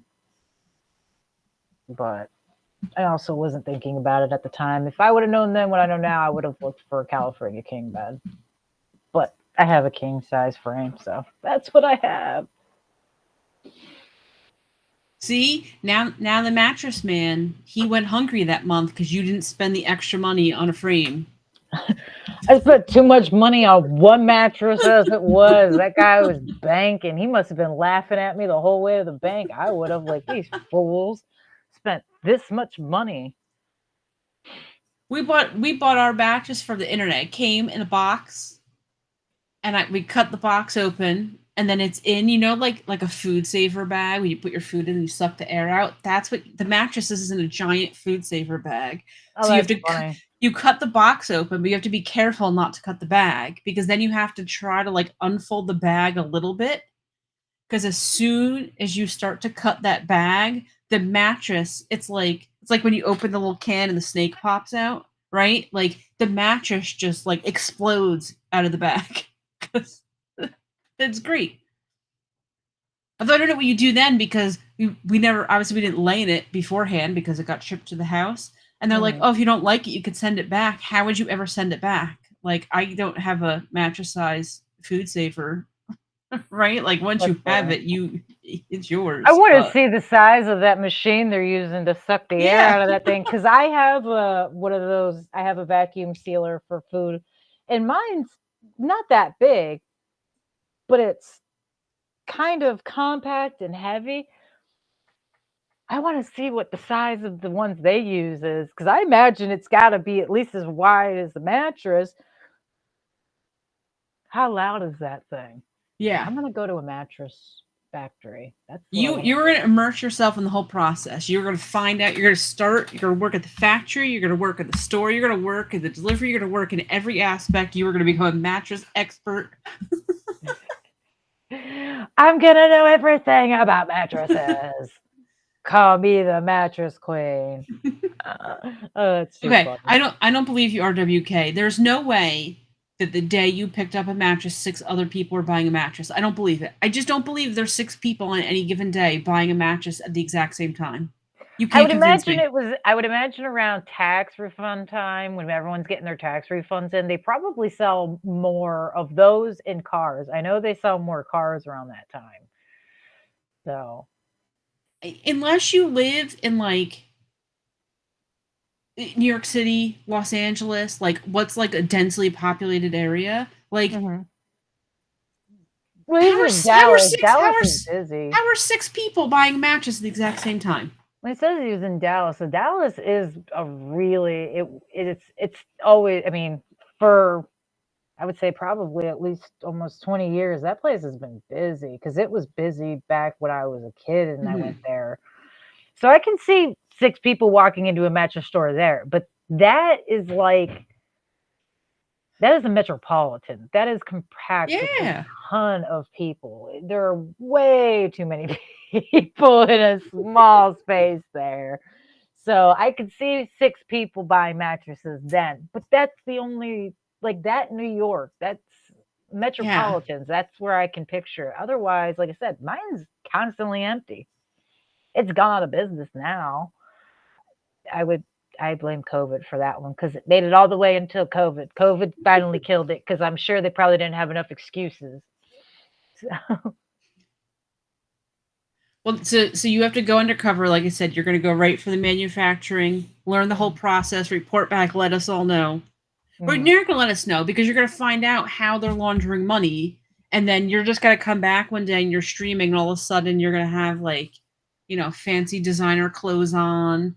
You're going to Mhm. have like the most expensive headphones ever.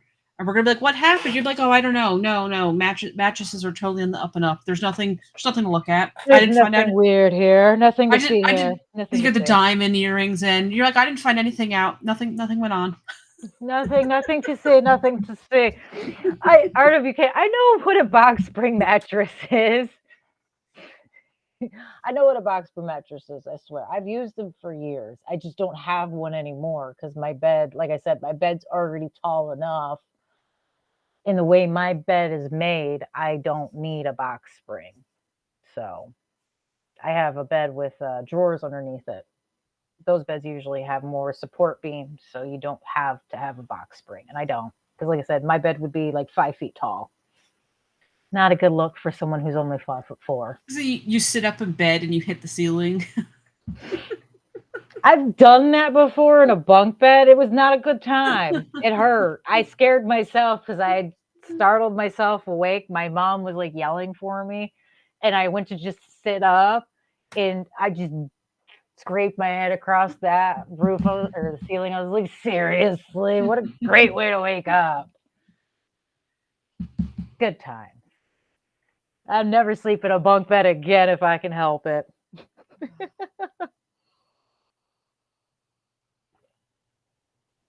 That's true. They don't show houses really without a master bed or a bed in the master.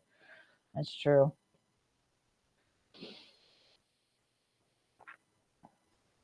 Yeah, there's my husband explaining it. The frame is its own box. Hence the word support beam, so you don't need a box spring. Okay, so we just got the best idea ever. So we need to make you guys need to make the first haunted mattress house salesman come up to you and scare you by barting you with sales tactics. Oh my gosh, that's funny. You know, that's not a bad idea. Everywhere Nothing terrifies adults more than salesmen. And then they're trying to upsell you on everything.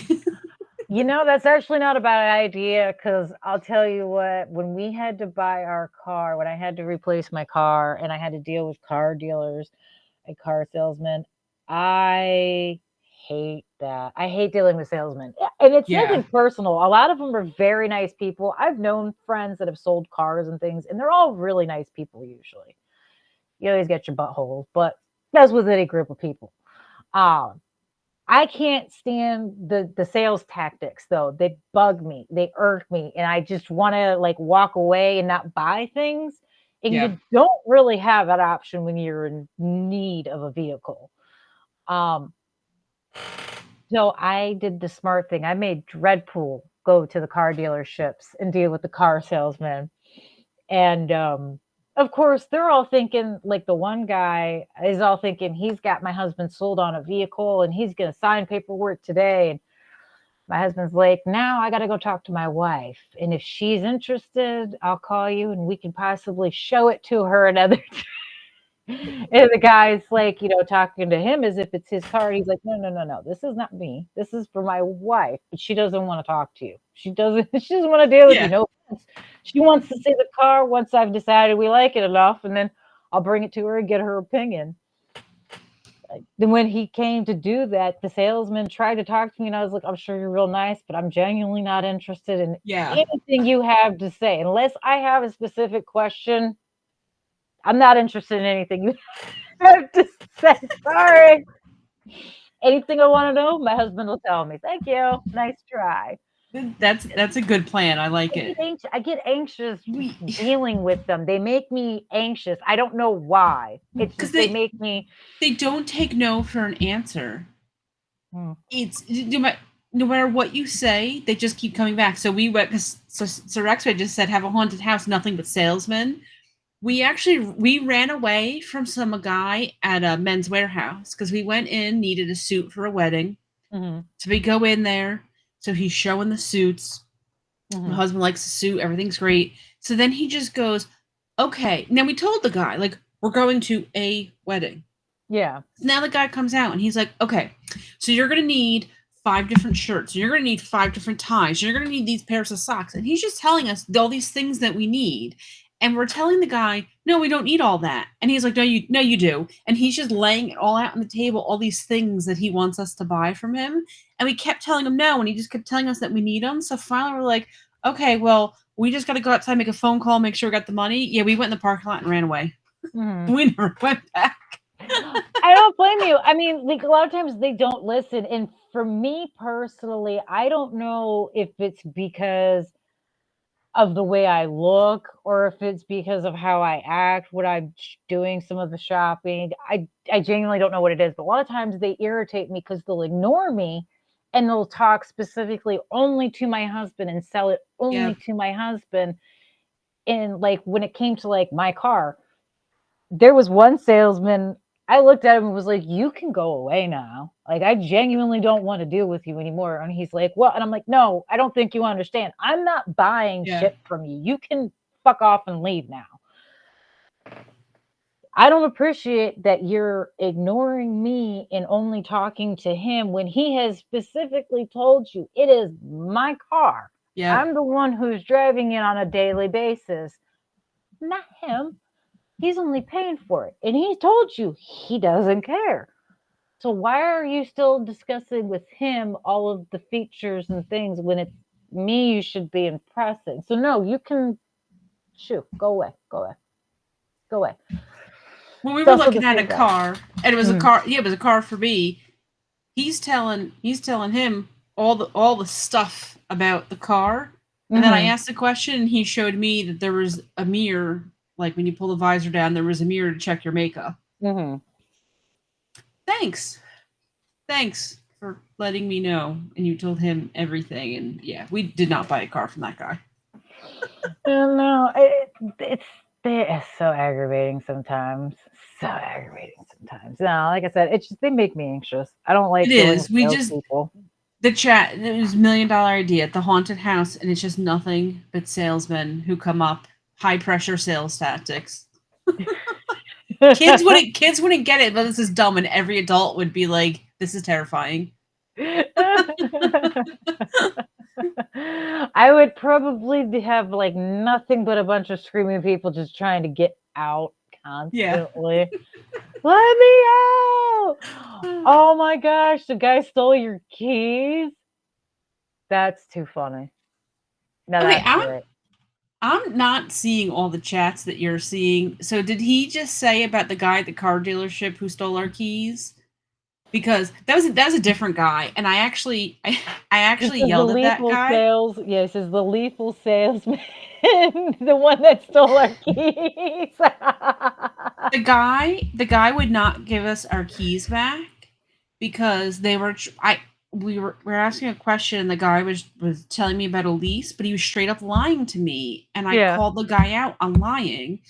And then I was like, you either don't understand how this works or you're lying to me. Which one is it? And of course, he had nothing to say. So I was like, we're leaving. And then they wouldn't give us our keys back. And the guy kept trying to like get me to stay there. And I was Yeah. like, so you're going to steal my car? You're not going to take the keys? And he had them in his hand and he wouldn't give them to me. I'm yelling at the guy, and then he didn't give him back until I started to walk behind his desk. Like I went to walk around his desk. I was gonna go take him out of his hands. I was gonna just rip him away. And the dude finally gave him back to me. But I was like, dude, like there's no reasoning. Like that ship sailed a long time ago, man. Oh gosh, If we're that's at the funny. point that I'm yelling at you and accusing you of stealing my car, what do you think you're gonna do? You think I'm gonna magically buy a car from you now? No. That would be a real lethal move to do in Florida because we have an open carry law and Yeah. that stands your grounds. We are a stand your ground state. And I'm sure somebody would be like, I felt like my life was in danger because they were Yep. hiding my keys. Yeah, because they were trapping me here. My life was in danger. Yeah, I can see it. I can see it. Oh Yeah, yeah. I do know that they don't like when you don't finance. That was an issue that we've had to deal with other. Yeah, no, car salesmen, they're slimy little things. Yeah. That's one group of people I can honestly say. That's who's known some. They're a shitty group. Bit Yeah. shady. Now, Yeah. again, with everybody else, not all, not everybody is horrible, but a majority of them are still very much 80s inspired with the clubs, the strip clubs, and the insert all kinds of nasty things. I see. I don't know what dealerships you're going to. Are the strip clubs in the back of the dealerships? No, no. Strip club inspired. I used to have some friends that were car salesmen, and on the weekends, you could forever. They'd always ask, what's everybody doing and stuff, and it's like, I don't know, what do you guys do? We're going to the club. What club are you going to? The strip club. Oh, yay! Again, really? Yeah. Then we're gonna go to this other. A couple of my friends were real good at going to like 4 strip clubs a night. I personally didn't understand it, never did, but not my money and not my problem. So, like, I'll see you guys another time. The 80s were a different time. And it's also the reason why we aren't friends anymore. It's not that I don't Yeah. like them. I'm not interested in going out after 8 o'clock anymore if I don't have to. Thank you. I'm home. I'm not leaving. Yeah, I like to sleep. I also have a tendency to find trouble, so I don't go out. I can't get in trouble. Problem solved. Yeah, car dealers make more money when you finance than when you pay cash. They make a bigger commission check because they get a percentage of the finance or something like that. There's all kinds of ways. They sell you on upgrades because they get a percentage of the upgrades too. But they try to scam you too. So when I bought my car, I already had financing through my credit union. But they didn't know that. So then they come and they say, oh, we can get you financing.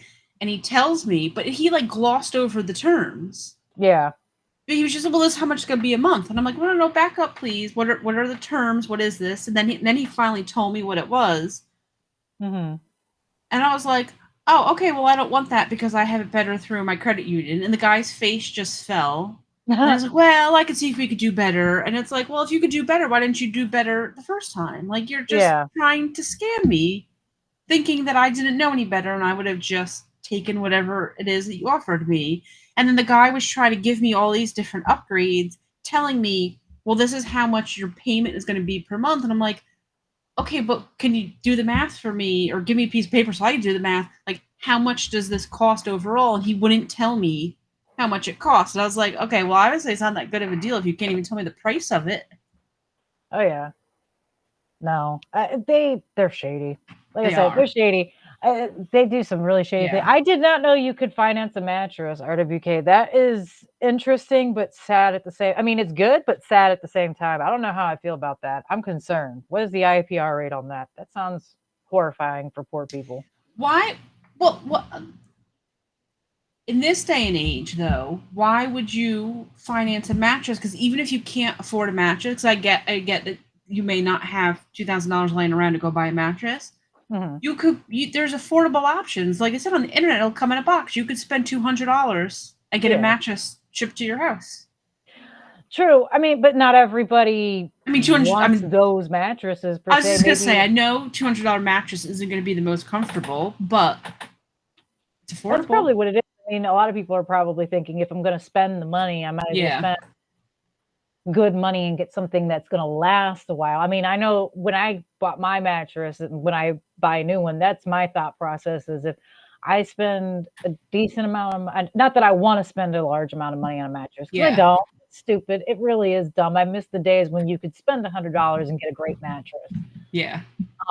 But if I invest in it, I don't have to replace it for a while, which means I don't have to move one in and out. I don't have to find a way to get it to the dump. I don't have to pay someone to take it. I don't have to deal with it. Not to mention, I get good sleep on it. Yeah. I want my mattress to be comfortable. I have back problems. Dreadpool's a large guy and needs a soft but firm mattress himself. So I need something that's going to hold that much weight because him alone, that man will put a dent in cheap mattresses. I've seen it. It's not good. Not good. And just I'm not laughing at you talking about Dreadpool denting mattresses. I'm laughing at RWK. I am. That man is trying. I rolled into his dent one time and was like, oh my God, it was rolling down a hill almost. It was like, yeah, we're getting a new mattress. We need a new mattress. We can't have a hill and a mountain on the bed, dude. You roll over and you just roll right off onto the floor. Smashing. That's a lot of money for a mattress. $10K. Wow. I want to know what kind of mattress that is. Does it massage you? Is that one of the ones that like goes up and down? What else did he put? I'm not answering that. Sir X-Men said that the Sir X-Men said that the mattress is more expensive than the frame that goes up and down. So I don't know what's costing $10K. And our Well, 6 people buying these 10K mattresses all on the same day. I mean, technically speaking, my mattress ran pretty close to what I bought my bed frame for, actually. Yeah, my bed frame was probably close to what I spent on my mattress. So that's not really that far off if you think about it. But I have a really large bed frame. I have lingerie drawers on the sides. They're basically big towers of drawers. Mhm. Instead of nightstands, I have regular sized drawers on the side, and they're attached. And I've got it's difficult to explain, but there's a lot going on. There's a lot of stuff going on. It's got shelves and lights and all kinds of stuff. It's a big bed. So I could see putting a lot of money out on a bed frame. Do they Not make that tall, though. do they make king size race car beds? That's what I want. I've I heard that, and I didn't hear that until after I had bought ours. I was really disappointed with that because when Dreadpool and I were dating, we watched Grandma's Boy, and that movie's hilarious. That movie's so funny. And him sleeping in the race car bed, we would say that line back. But it's really cool though. It's a race car bed though. My sister said she's gonna get me some rooms for Christmas, and my mom's gonna get me a security system, the beep beep. It's gonna be great.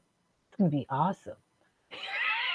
And if I would have known they had adult size race car beds, then I would have bought one. I found out they do have them.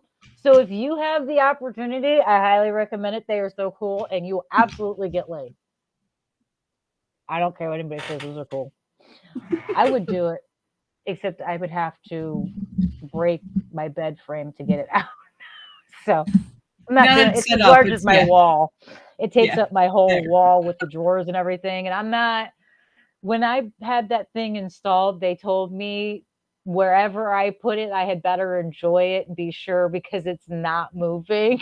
And they weren't kidding. There's no room to move it. There's like this much space on each side of it from the wall. So there's no like, I want to do something, put it over here. Or I want to get rid of it. Nope. I'm taking a hammer and an axe to it to get it down. No race car bed for me yet. My daughter gets a new bed. You can always dream. I might get my daughter a new bed, and when the time comes, I'm buying a race car bed. I'll buy her a race car bed for sure because she's going to eventually go to college. I'm getting a race car bed. Up to the door where your roommate has the race car bed. Yes. It'd be an amazing discussion piece during parties and things. A great icebreaker, strangers. Could do anything with that. I don't know if I'm just that big of a slob or if kids these days are that, like, I don't even know the word, that, like, hip, because obviously I'm a nerd that I just use the word hip. My cousin's kid just went off to college. She's a sophomore, and she has an apartment with her friends, so she posted photos of this apartment. It was like out of a magazine. She had, like, the nicest furniture. The roommates have matching furniture. It was decorated so lovely, and I was like, when I was in college, people were giving me free furniture. Like, nothing matched. Everything was horrible. It had been passed down because, it was one person probably bought it in the 60s and just passed it down to various college kids, and it was my turn to end up with it. I couldn't believe it. I was like, is this really how kids these days are living? Like, you're in college and your apartment looks like from a magazine? Like, what? You're going for the way they're living. I'm going straight for why does their makeup look so perfect from the age of like 8? Why? How? Where was the awkward phase? Do you notice these kids don't do awkward phases unless they are awkward like their whole lives? Think about it. When's the last time you saw like I'm not talking nerdy, like book smart nerd. I'm talking like greasy, awkward, funny, awkward. You don't see awkward kids anymore. It's like they're midgets, little people cute little things, and then all of a sudden they hit puberty and they're amazing, and it's like They're like 12-year-olds with like acrylic nails and stuff, and their hair's done, and yeah, they like perfectly contoured makeup, and yeah, I don't know. yeah, I want to know where's the awkward. We had horrible bangs Yeah. at some point, bad dye jobs. I mean, horrifying outfits. Just where's the awkward clothing and hairstyles and makeup and just being awkward in general? They're not awkward anymore. It's like but they don't talk to each other either. I guess maybe that's how they're doing it. YouTube. Yeah, I don't know. I need to ask a young person. I'm not asking my kid because she never, whenever I ask her about the young kid stuff, she never knows what I'm talking about. I asked her about the skibbity bop toilet Riz thing. Yeah. She's like, I Skibidi have no toilet. idea what it is. I had to Google Skibidi toilet because I was like, why do I keep seeing this? And I had to Google it. And I read it, and it was a very long thing about what it is, and it still makes no sense. I don't get it. I looked it up. It was a video, and the guy sounded like he was saying skibidi, and this became a thing. Like, I go, hey, I get it. Like, it's just an internet thing. So somebody made a video with the dude's head coming out of a toilet. It's really all there is to it. I don't know what Riz is. Riz is like, you say someone's like cool. It's like charisma. It's just short for, that one's short for charisma. Yeah, that one's short for charisma. That one I understand. But it's just, you guys don't even know what you're saying half the time. How are we supposed to know? I don't care that you're making up words, but I mean, we had Snoop Dogg with his fashizzle and all that nonsense. We had Pauly Shore with the, gig popping and yeah, Weasel. We had weirdness, so I'm not even mad about the weirdness. We had Valley Girl speech and all that. That's fine. It's just you guys don't even make sense. You don't even know what it means. He was normal. Like I still call everyone dude. Like that's understandable though. What cracked me up is I say dude. You know what I'm saying.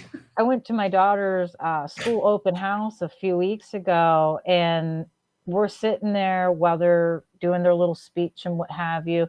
And there's a mom and her 2 kids sitting next to me. And do you know, the whole time I'm sitting there supposed to be listening to this principal give this speech, all I can hear on one side of me is the mom, not the kids, the mom, constantly saying skibbity bop, t-bop, toilet Riz. And I'm just like, would you shut up? Nobody cares. The mom saying that.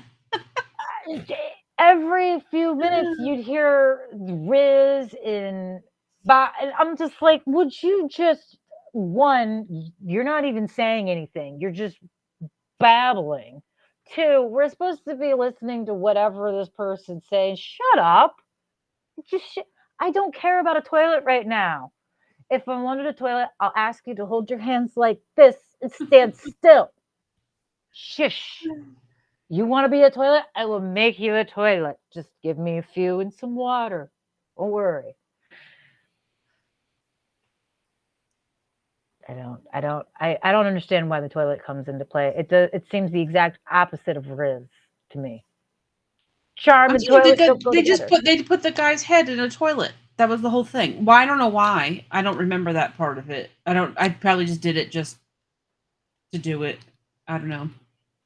And yes, RWK, my grandparents and my mom had a desk with the sliding door that was always locked and closed. My aunt had that. I think somebody in everybody's family had to have one. My grandmother and grandfather had one. My great grandmother had one, except hers was the accordion door that would pull down and lock. It's the desk that you have to write all your checks out on to pay the bills. It's the desk you got to write the mail on. Yeah. It's got all the sections of everything. Yeah, you've got all your paperwork in there. Mm-hmm. Yeah, and then Sir Exbit talks about the 12-year-olds at Sephora. I want to know what the parents are thinking paying for these things. Like, as someone who is from a different generation, I love my daughter. She's my only child. I give her everything. She's spoiled beyond belief. She's very grateful, which is why I continue to allow her to be spoiled, because if she was an ungrateful snot, that would end in a heartbeat, because I'm not doing that. She's a grateful child, and she's very happy with anything. I could not fathom taking her to Sephora to be like, you know what? Let's go ahead and buy you a 5-step skincare routine, and let's go ahead and spend, $500 on makeup. Are you out of your, and don't get me wrong, my child does have makeup to use for various and sundry things, usually for Halloween. And she does have better branded makeup because she has some of my old makeup, and I bought duplicates on accident and I've given them to her. I'm not going out and buying a $50 eyeshadow palette for her on purpose. Does she have one? Yes. Did I buy it for her? No. Why would anybody willingly go out and buy a child skincare and makeup that is that expensive when there are cheaper alternatives that are just as good? They're kids. They don't need, No, you go to the drugstore. Yeah, you don't need Pick up some Noxzema, some Maybelline. I don't know. Yeah, like my kid's not allowed to wear foundation and concealer and all that. She can wear eyeshadow, she can wear blush, she can wear lipstick, lip gloss. That's it. She's not allowed to contour. She's not allowed. Oh, she can wear highlighter because it's glittery. There's a limit. My kid doesn't need to go out and spend I don't have a $700 skincare routine. Well, too, when you're 12, why do you want to look like you're 20?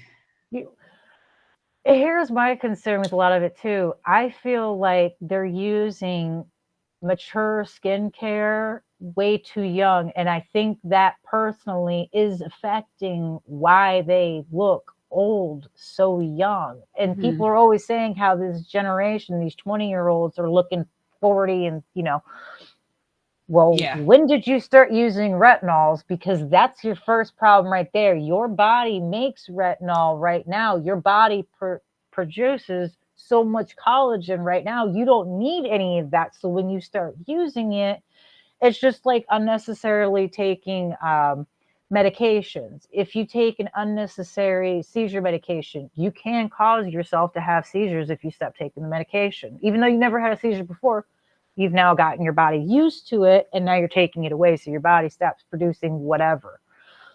The same thing happens with skincare. If you constantly use retinol and collagen, your body stops making it, so you age quicker. I don't think it's a good idea, personally. Yeah, Noxzema. You can use Oxy and Noxzema and Clean and Clear and Biore. Thank you very much. I don't think you can finance a skincare line, but I bet you can open a store credit card at the register. Oh, hi, Trinity! I want to know, so parents are buying their 10-year-old kids retinol. I would like to know what 10-year-old kid even thinks about this. When I was 10, I don't know what I was thinking about when I was 10, but I can guarantee you I was not thinking about skincare. I can guarantee you that was not a thought in my brain at 10. I wasn't doing anything like that at 10. No. I think the only time I was interested in makeup is when I had a recital for dance.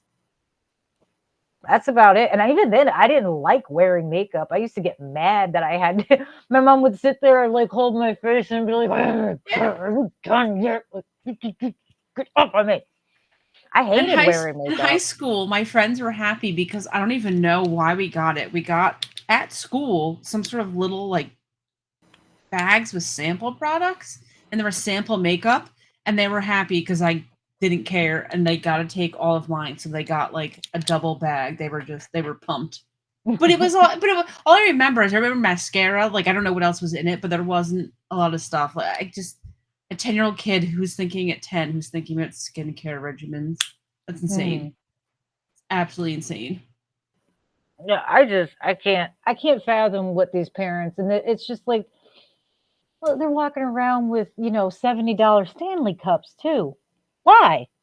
What's the point of this? Does that not seem like a bad idea to you to have a 9-year-old, an 8-year-old, a 10-year-old walking around with a Stanley cup? Why are you encouraging 13-year-olds to walk around with Stanleys? Like, you guys were upset when Air Jordans went up in price, but you're going to buy a $70 cup and say, you know what? I know you guys break, drop, and lose and have your water bottle stolen all the time, but I'm going to buy you a $70 cup. Make it make sense. In grade school, when you would go out, you'd eat your lunch and then you'd go out on the playground.